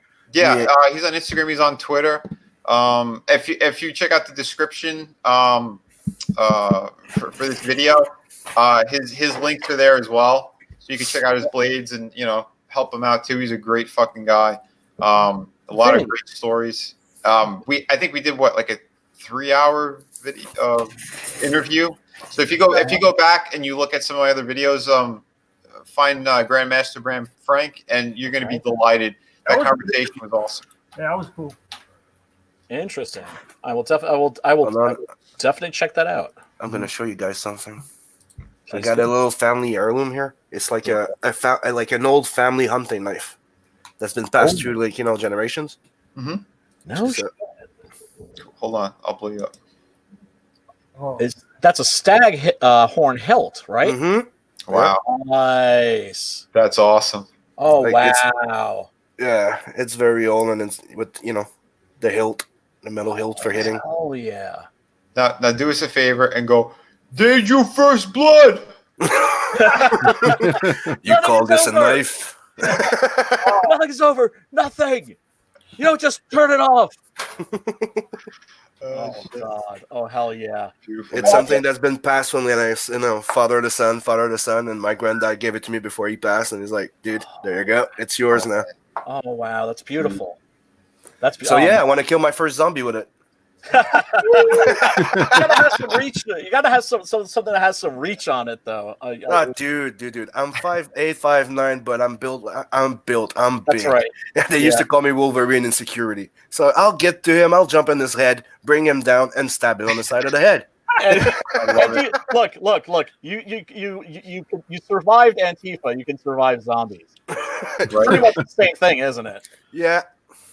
About as threatening. Ooh, Ruger Knight. Oh yeah, I mean, I like guns too. Guns are cool. Mm-hmm. I got a shotty. There's something about blades.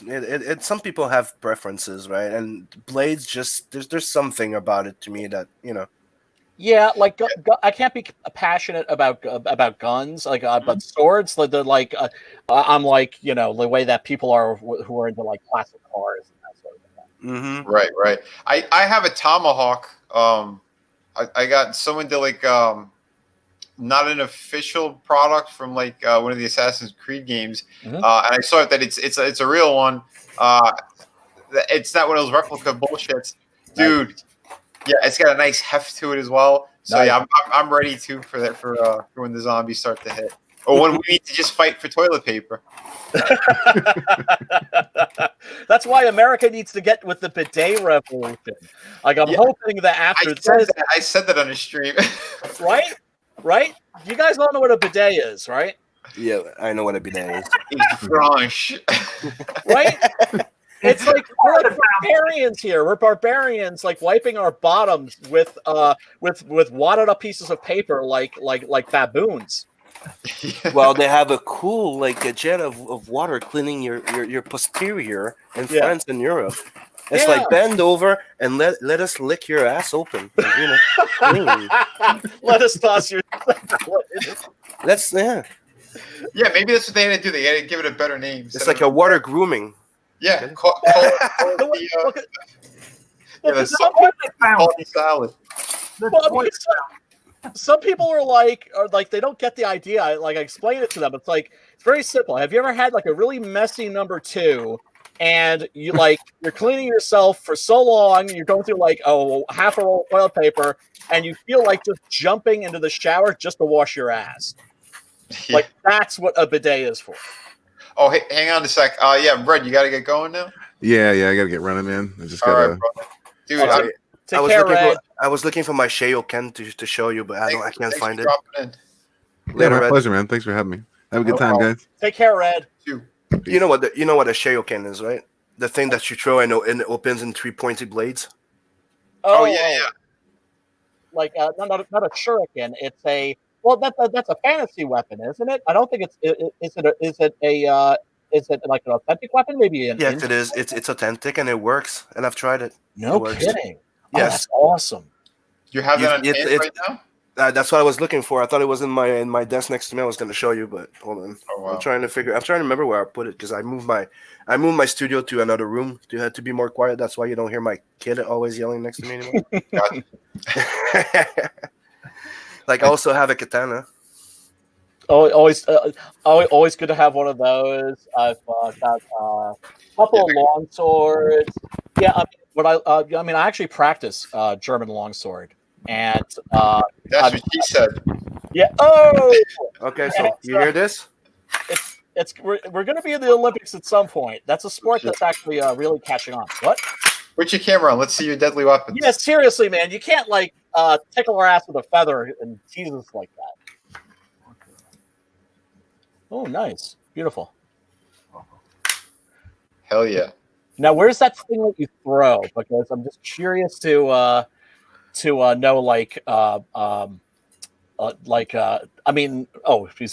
as soon as I find it, I just have to remember where I put it. Okay, I don't mean to put you on the spot, brother. I don't mean to put you on the spot. Dude. I'm just I got a boner for weapons, so. Yeah, dude. I trust you. When I got it, I was wondering if it was gonna work, right? Mm-hmm. And I went in the woods, and it does work. It works well against a tree. So imagine if I threw it on your back. He goes, that's why I'm a little short right now. It's just you have to know how to throw it, right? You have to throw it the right direction, so you don't cut yourself when it leaves your hand. But dude, as soon as you throw with good, it's like throwing a, when you throw a card, like a playing card, you want to throw it like Gambit. You give that little recoil to it, so it flips back. It's the same principle. So when you flip the thing, you do the same thing, and it flips. The three blades just opens. Nice. Oh, that's so cool. Yeah, dude. Fucking. I visited Bram a couple times, and I saw some of the weapons he has. Yeah. Holy shit, dude, man! He's strapped, huh? If between his own, I mean, he's a grandmaster first of all. So his martial art, I mean, dude, you can't get any higher than that. Again, he for a pretzel at a convention once. Yeah, he's trained people who shouldn't exist all around the world. Elite forces and stuff. Dang. I've seen some of the photos that I shouldn't have seen. Oh, scarred me for life. Oh my god. Yeah, this guy is legit Badass, huh? with the stuff that he has. Holy shit! Okay, hold on. The I'm gonna go swords. check in one drawer and I'll be back. Okay. Okay. No problem, yeah. man. Yeah. I didn't mean to put him on the spot, and Yeah, no, it's all good. Bring the But, house. but I feel sorry for anyone if they even attempt to break into his house. Within 3 seconds, gone. Human sushi. Oh my god. Yeah, dude, killer. Yeah. Oh yeah. So like I mentioned that guy 6 a.m. comics. Like he's just starting to become a YouTube presence, and so we were encouraging him, like, hey man, you got to get into this YouTube game. Get on people's streams, ask politely. There's awesome people out there, and they'll have you on, and gradually it'll get easier, and then eventually it'll get fun. Yeah. Oh, totally. Ooh. Wow. Wow. What kind of pizza cutter is that? Yeah, that's not a historical weapon, but oh my god, it's the glaive. It's the glaive from what's that movie? Krull. Holy shit. Oh my god. Oh, that would hurt. You just fold them like this. And where'd you get that again? See? Yeah. Yeah. Wow. I would not want to get hit with that. And No. you even have the little snap behind to snap to your belt. Wow. Dude, that's amazing. So if your enemies are fleeing, You you can can put it just behind your jeans, and you just like clack and. Yep, catch them on the inside of the knee. How long are the blades? How long are the blades? Okay. Yeah, they're claw shaped. Mm-hmm. That's Like a legal in raptor, Florida. That's legal in Florida. That 3 is. inches, 4 inches. But you have 3, right? Yep. Yeah, it's gonna stick to whatever you throw it at, without a doubt. So that's 9 inches. Mm-hmm. Oh. It shouldn't count as that. Jesus. I think in here in New York, nunchucks finally became legal. Oh yeah, Illegal finally. for like the longest time, which is so I know. stupid. You And ever see that movie? what They was Call that? Me Bruce? You ever see that movie? They Call Me Bruce? Oh, of course, with Johnny Newman. He Yeah. goes, those are my chopsticks. These are not on my nunchucks. These are my chopper sticks. Chopstick licking good. There's another one that I'm Fried sad chicken. that I haven't found that I wanted to show you guys. It's one of those, the one that comes with a heavy, like, type of marble handle that's made to spin in your hand. Oh, nice. That and Nice. it's also like a fist holder that it's like a brass knuckle type of thing. Like Yep. you don't Yep. fit your fingers in, but you hold it so well, and it's made to fit in your hand.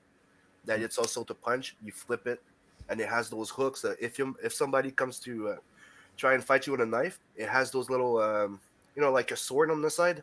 Mhm. Yeah. That could hold their blades, and you could disarm them. It's a fighting knife. It's freaking awesome. I was looking at it like. That's kick-ass. That's kick-ass. Yeah, I always wonder. It's like because I have a lot of swords hanging off my walls. I'm like, what if it's like an old Errol Flynn movie and like the guy like grabs a sword off the wall? I'm like, okay, well, I'm gonna have a sword too, and I know how to use it. Dude, that blade I'm telling you about, I can hold it on one finger, and it's so freaking balanced. It's not funny.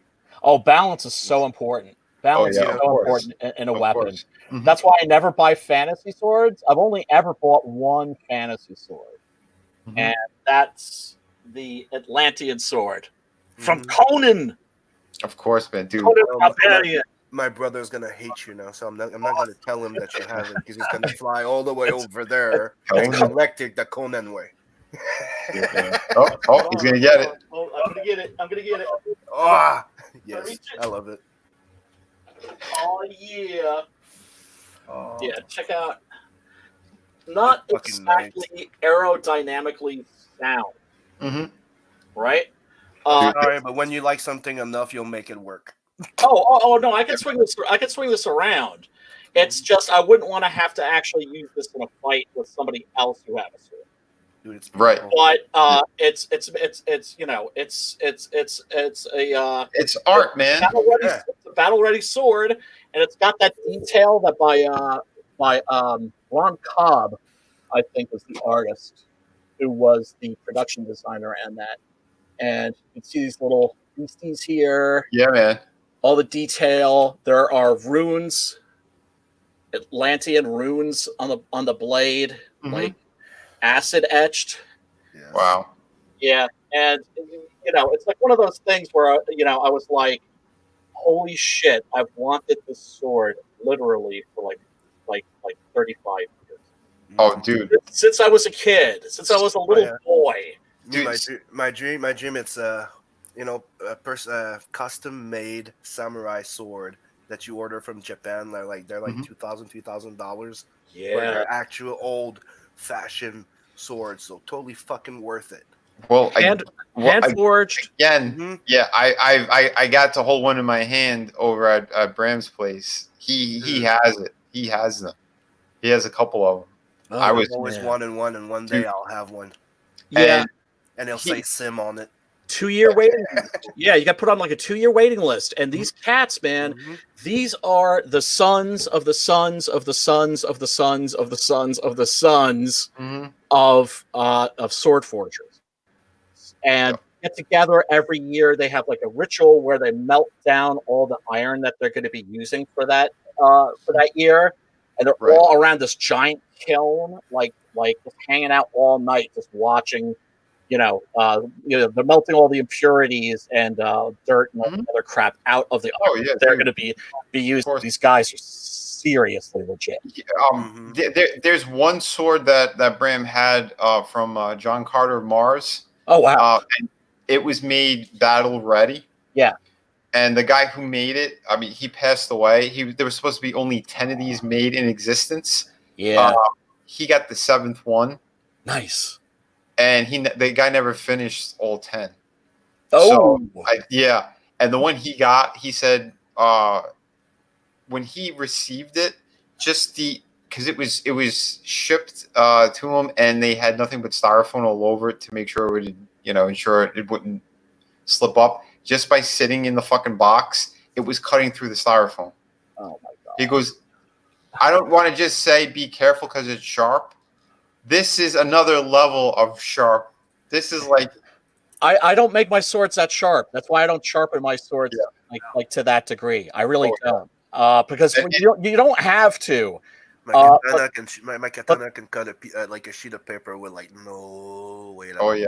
Well, and that's the thing too. That's Bram said. He goes, I wanted it that way. Oh no, that's fine. I mean, like the Japanese, for instance, the samurai did keep their swords that sharp. Yeah. Oh, I know. European swords weren't that sharp, so you could grab the blade and half sword, right? Yeah.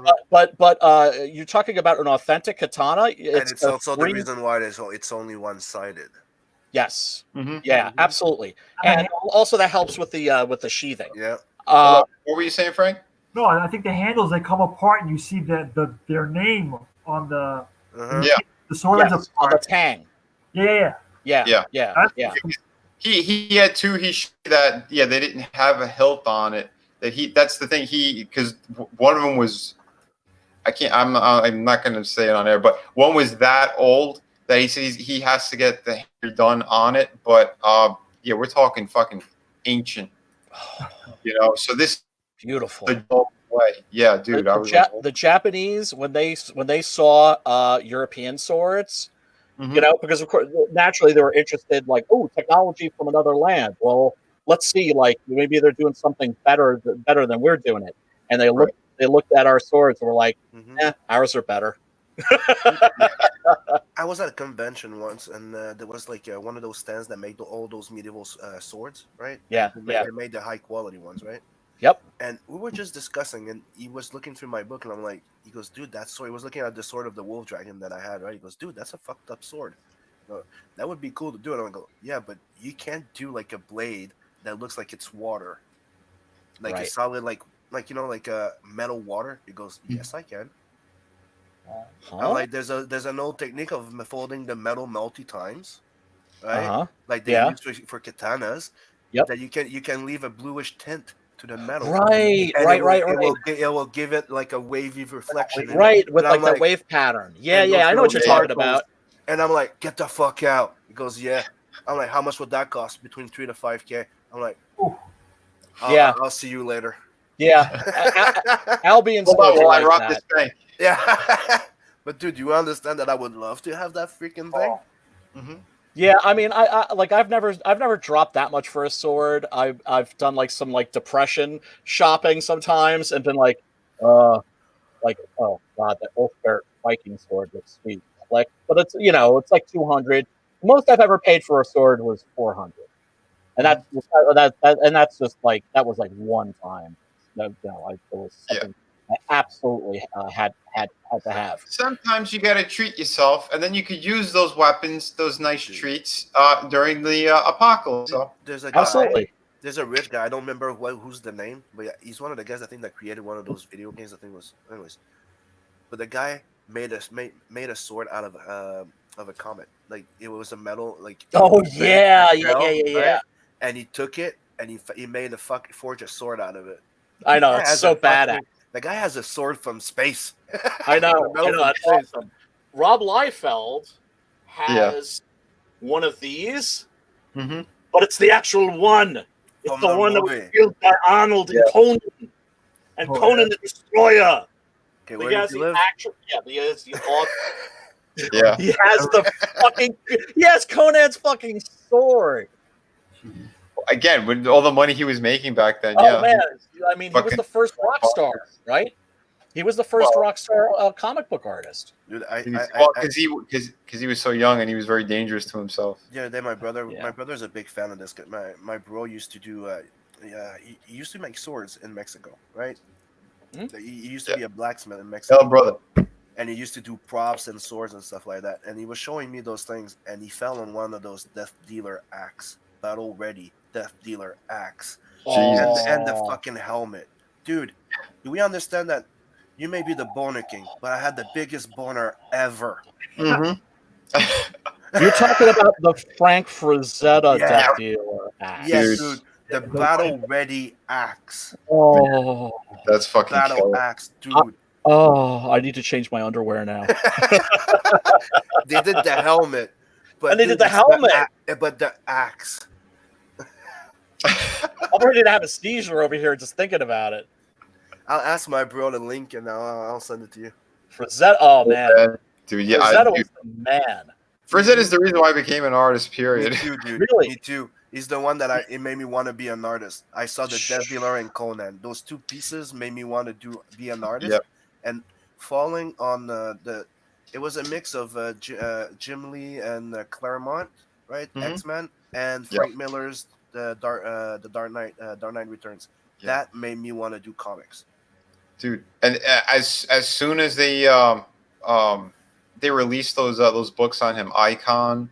I mean, they're old now, but yeah, dude, I was like a teenager when I got those. I fell in love with his stuff. I mean, I've seen it before, but I'm like, dude, they collected it. They put all his work in one place. Yeah. I have them. Every time those books came out, I bought every one of them. Dude, you're gonna freak. Check this out. It's right next to my fucking desk. Check this out. Boom. Weapons Don't- gallery.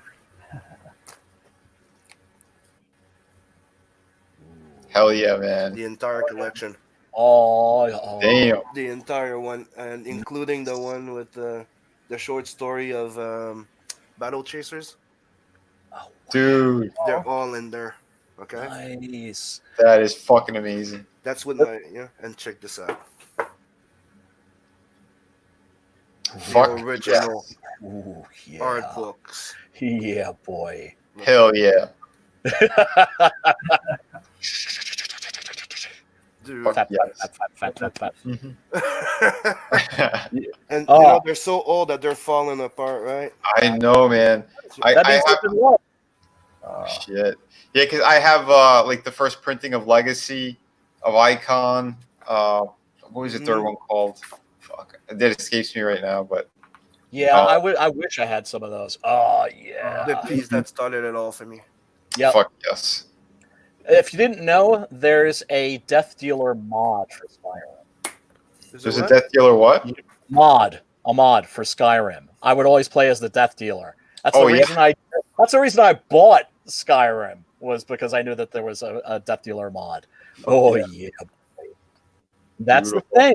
When Frank went from comics to just doing paintings, he didn't stop being a storyteller. Right.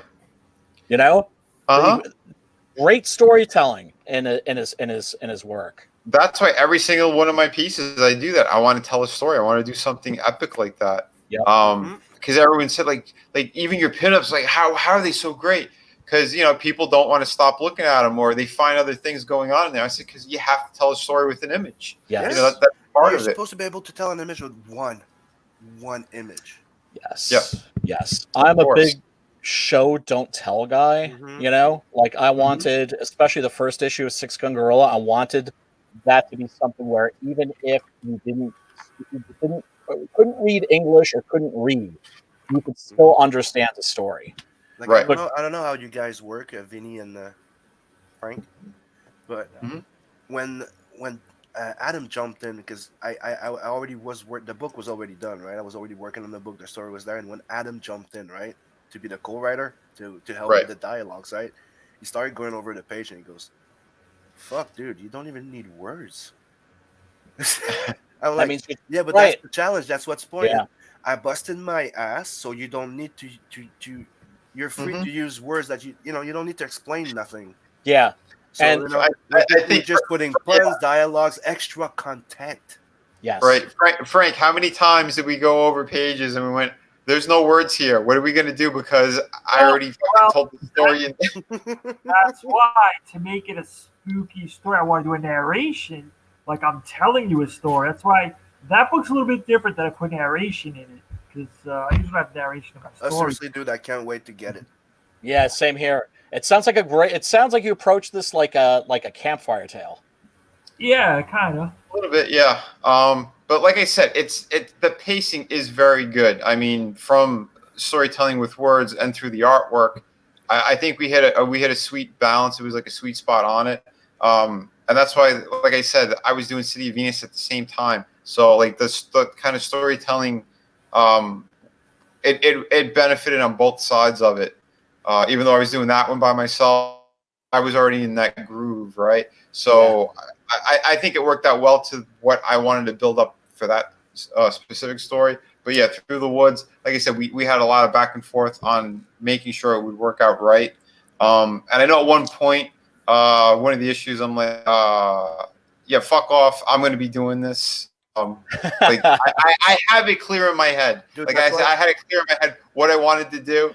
Dude, that's what I was saying earlier on the stream. I'm like, I'm so fucking happy that you broke your 25K because I know, and I was saying it to everybody that was like not your goal to to fulfill, but that was your goal to actually be okay with your hardcover, and right. Yeah, you're in a good zone now. Thank you, brother. Yeah, dude, and I appreciate that because, like I said, with you took a big risk, dude. Yeah, you did. I did. I took a huge fucking risk. Like I said, I'm not seeing a lot of profit. Whatever profit that I have, I'm gonna be paying off other shit. I'm crazy. Like, yo, what are you doing? If you're gonna gamble on yourself, man. Yeah. Exactly. But like when you got this in your hand, that smile would come off your face. Oh, I'm like, holy shit. I was like, what? Nice. Yeah, so it's something special. You get it. It's something special. It is. I'm not just saying that. When your work is when you get the copies, they're the work becomes that much more real because they're actually holding it in your hands. Mm-hmm. But a hardcover, man. Oh, nice. So I'm right. It's an actual European size, right? Yeah. Oh yeah. It's like it's not like the French comics. Yeah, like the French comics. Mm-hmm. It's not just like the Marvel Deluxe type of thing. It's actual like the French comic. No.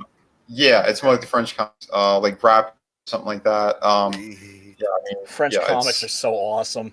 Like I said, I'm going to be doing the sketches on the inside for the backers who.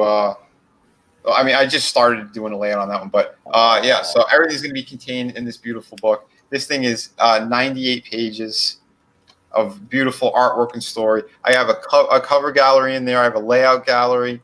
And like I said, the Ashkin is going to have even more of like my sketches and drawings in there. It's going to have the other artwork from the drawing competition. So it's a beautiful printing on cover, not a jacket. That's right, man. Yep. Yeah. This is beautiful gloss finish. Like I said, Sim has a piece that's going to be in there. Joe Ball. I'm blanking right now. Passion for Drawing. Canalis, Doodle bags. The color Kelsey. Kelsey Shannon. Kelsey Shannon. Yeah, he's got the cover. He's got the cover. Yeah, and my piece. I'm gonna put my piece in there, even though I wasn't, You're really doing part the book. Well, It's not fan art. Yeah, it's not fan art. Of course, it's not fan Excellent art. point, Simon. Excellent point. I'm just pulling you. Of course. Hail Drew. Reach out and fuck with someone. Yeah. Hail Drew in the Dude, chat, by the way. He knows it's my brother. Hail, brother. But yeah, man. Like I said, we got something real special here, and it's for everybody. So yeah, thank you guys again. Keep throwing money in here because yeah, every little bit's gonna help for sure. I'm printing 2 books. I'm printing hardcover. I'm printing the ash can. You guys are gonna get the bookmark, and you're gonna get a surprise gift. I haven't said what the surprise gift is. I know what it is. Frankie knows what it is. No one else really knows. It's not a nose. It's not a nose. It's not a nose. I'm disappointed we're not at 50K yet. Yeah, I know. Well, you know what? I know why.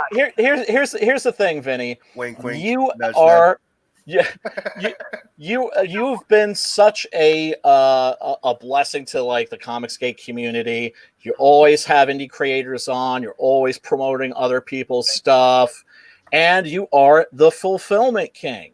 So people know that when they back your books, you're not going to go and pull a Critias. You are going to get that book to them.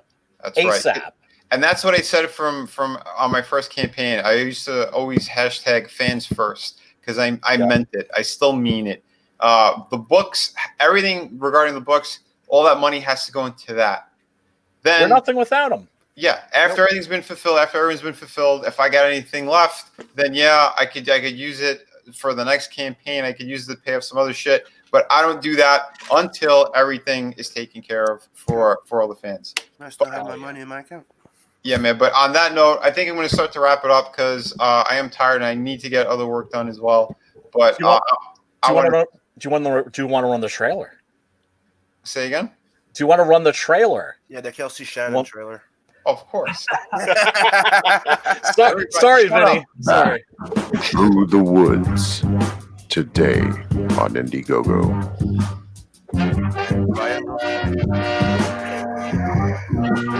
Because we never just do it once. Through the Woods. Hell, Kelsey. On Indiegogo.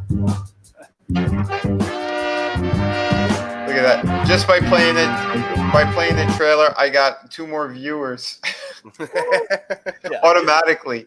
But yeah, like I said, we're going to be wrapping it up now.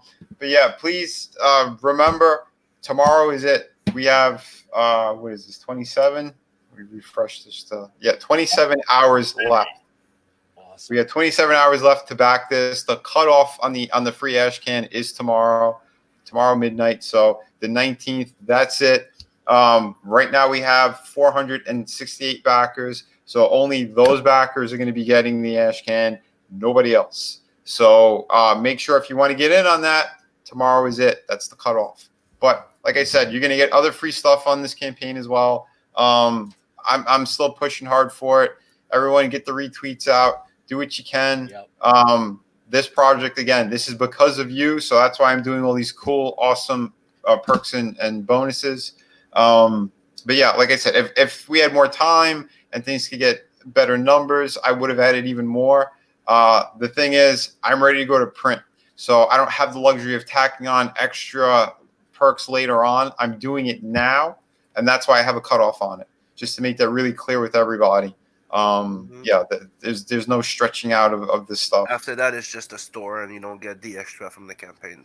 Right? Yeah. Because when I go in demand, again, it's not going to be for very long either. Because I'm going to be printing extra, but because they're so expensive, I can't keep running back and printing more. So there's a finite amount of these. Vinny, so yeah, Vinny, you have a pirate book to work on. Yep. That's right. And, I can't wait for that, man. Well, like I said, bigger. Yeah, dude, I am excited about that one.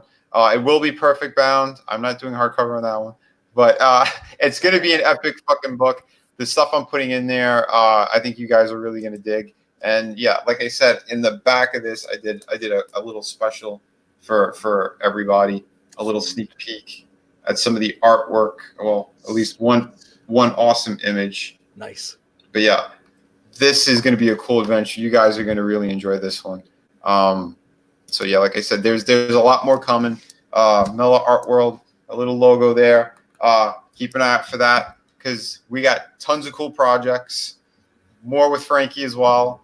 Nice. Yeah, there's another story we've been working on. I got a good number of pencil pages done on that one. That's going to be further in. That's going to be 2021-ish. Like I said, there's a lot on the table. My hands are full. But the better these campaigns do, the quicker I could get them out there, the more work I could focus on our project. So that's the big goal. And as you know, I got a shit ton out last year. And we want to keep in mind all the extra money that we make on campaigns. Also finance the future ones. Exactly. Absolutely. That's what it's all about. So back this, people. If you snooze, you lose. You're gonna miss out. That's right. Sign up for Sunsworn, Edge of Annihilation. He's going to be launching soon. Red Gaze is going to be launching soon. You'll see the beautiful cover I did. Man, I wanted to show it, but I can't. That's on him. He's going to be showing it. Frankie saw it. CG is going multimedia. Hell yeah. We're doing novels now. That's great. Fuck yeah. Blood Hunt. Payback is a bitch. This book is going to be ending at the end of the month. Jump on it. You know Sim's awesome. He is a super, super hardworking artist, creator. And it's the only chance to get that version of the book because I'm not reprinting, and those 2 covers that you get in there are exclusive. Beautiful, and man. On the variant cover, you're gonna see a lot of people from CG in the background dead. Oh, nice. Oh yeah, man. Oh, that's right. There's some severed heads that we're gonna recognize. Yeah. That's so cool. So yeah, back this one again. Sim's fucking awesome. He is. Nice. Doing so many sketch cards and things and other work for so many other people. And he hasn't been asking for much of anything from anyone. He's just fucking amazing. Yeah, yes. Lots of love for Sim. Hail Simon. Thanks. We got 6 Gun Gorilla. This is the big gun down. People, jump on this book. What can I say about Brian? I mean, you've been hearing him. He's an awesome creator.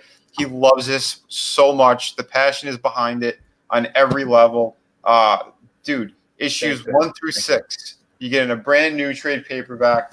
I have his original, so na. But you could get issues 1 through 6 plus issue 7 as well, the new campaign. And if you do have, this one already, you can at least get issue 7. Read the rest of the story, what's happening. Brian's a cool cat. He's got amazing artwork in here. He's telling a great story. So please help him out as well. And yes, City of Venus. We're still kicking ass over here. I have exclusives, which is the volume 2 art book, 52-page full color art book, which has just a really amazing amount of stuff. I put the solo layout again. Again, beautiful finish on this one. Same as City of Venus. I got a whole bunch of cool in here. Nice. I don't want to spend too much time on that, but just a little teaser.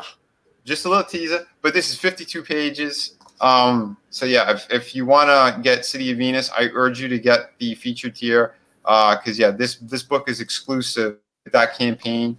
I am going to be closing out my volume 1 art campaign. That's going to be at the end of this month as well, and I might move it over to this one. We'll see, but I'm going to be taking that one out because I want to be able to manage, 2 campaigns. Doing 3 live ones while I'm fulfilling Through the Woods is going to be difficult on my end. So, But you're going to do it, Finny. You're going to pull it out. You're going to make it, man. Thank you, man. But so please help these great projects off the ground. Keep kicking ass. There's a lot to offer. Frankie, I'm sure is going to be back. Maybe even tomorrow. Nice 'Cause meeting we're- you, by the way. By the way, nice meeting you, Frankie. Drew's in the chat saying I killed him last night. Oh man. And yeah, back Captain Love. Oh, Captain Love. Yes. Oh, man, what Yes. the hell's wrong with me? Yes. Speaking of Drew, yeah, let me go back and solely out. Yeah, his campaign is still alive. He's got the second one coming. So yeah, please be sure to back this as well. So yeah, go to his Indiegogo. Go to his Twitter page. He's got a YouTube channel as well. Check him out. Great guy, great creator. Awesome guy. Like I said, man, lots of cool stuff happened over at CG. So, yes. Oh, yeah. Simon posing with it proudly with his copy. All right, there we go. Oh, and I also wanted to mention, our friend Preston Acevedo, the non-douchey Preston. Yes. The cool Preston. Also known as Nicky the Pipe. Yes. The campaign for his book, Rockabilly Road Trip, that's still going. If you haven't checked out that page, check it out and watch the trailers, especially the live action. Yes. Oh, Yeah. The real hoot. He's awesome. Yeah, I haven't had him in a while. I haven't had him on in a while either. But yeah, next time I do a stream, I think I should be doing one tomorrow as well. I got a couple of different things lined up. I'm gonna be on Captain Fuckhead's channel. Between the Hail sheep. Captain Fuckhead. It's always fun to say, right? Yeah, it is. Right? Dude, and I keep telling the story too. He loves it. When he backed my books, I made sure to write it out, and then I put a piece of acetate, a piece of tape that they can't scribble out on, so that I would ensure that everyone would see that. My post office guy, dude, he couldn't stop laughing. The postman, Oh, that's so good. and I forgot about it. I had a stack of books when I was doing them. He's going through them. He just started laughing like, "What, Captain Fuckhead?" I said, "Oh yeah." It's just legal. Oh, classic, man. Classic. So yeah, man, I'll be on his stream tomorrow. That's going to be at 6:30 Eastern Standard Time. I think I'm going to be on RT Bears. I don't know what time yet. Art is awesome. Art is yeah. really wow, what a great addition to our community. Totally. I've had him on my channel. I went on his. Great guy. We hit it off. Yeah, he was nice enough to ask me if I wanted to do something as well. I'm not going to Since show I'm you the booked full now. page, but check this out. What's that? So yeah. No, this my screen. Oh, my bad. Oh wait, I forgot. I had to scroll down. Sorry. Yeah, that's what I'm talking about. Oh shit. Damn. And Drew, I'll show you. Here you have 6M. Yeah, you figured that out yesterday. Yeah. They're in the book. Like I'm putting random people. You might be in there, Vinny. Oh, it's great. Well, Oh, it's awesome. well, we know if we see a character with a big nose, who that might be. That's awesome. Yeah, if you ever need to draw me, all you have to do is draw the Gerber baby. The Gerber baby with a beard. Oh man, hell yeah, dude, guys, thank you so much. Thank you everyone who Thank tuned you. in. Thank you, Vinny. You're the man. It's always a pleasure, bro. Hey, dude, like I said, anytime you see me on, you guys want to come on, Awesome. stop by, say something. But yeah, thank you everyone. Remember, keep creating, keep kicking ass, but be kind to one another. Have a Peace, good night. love, and soul. Good night.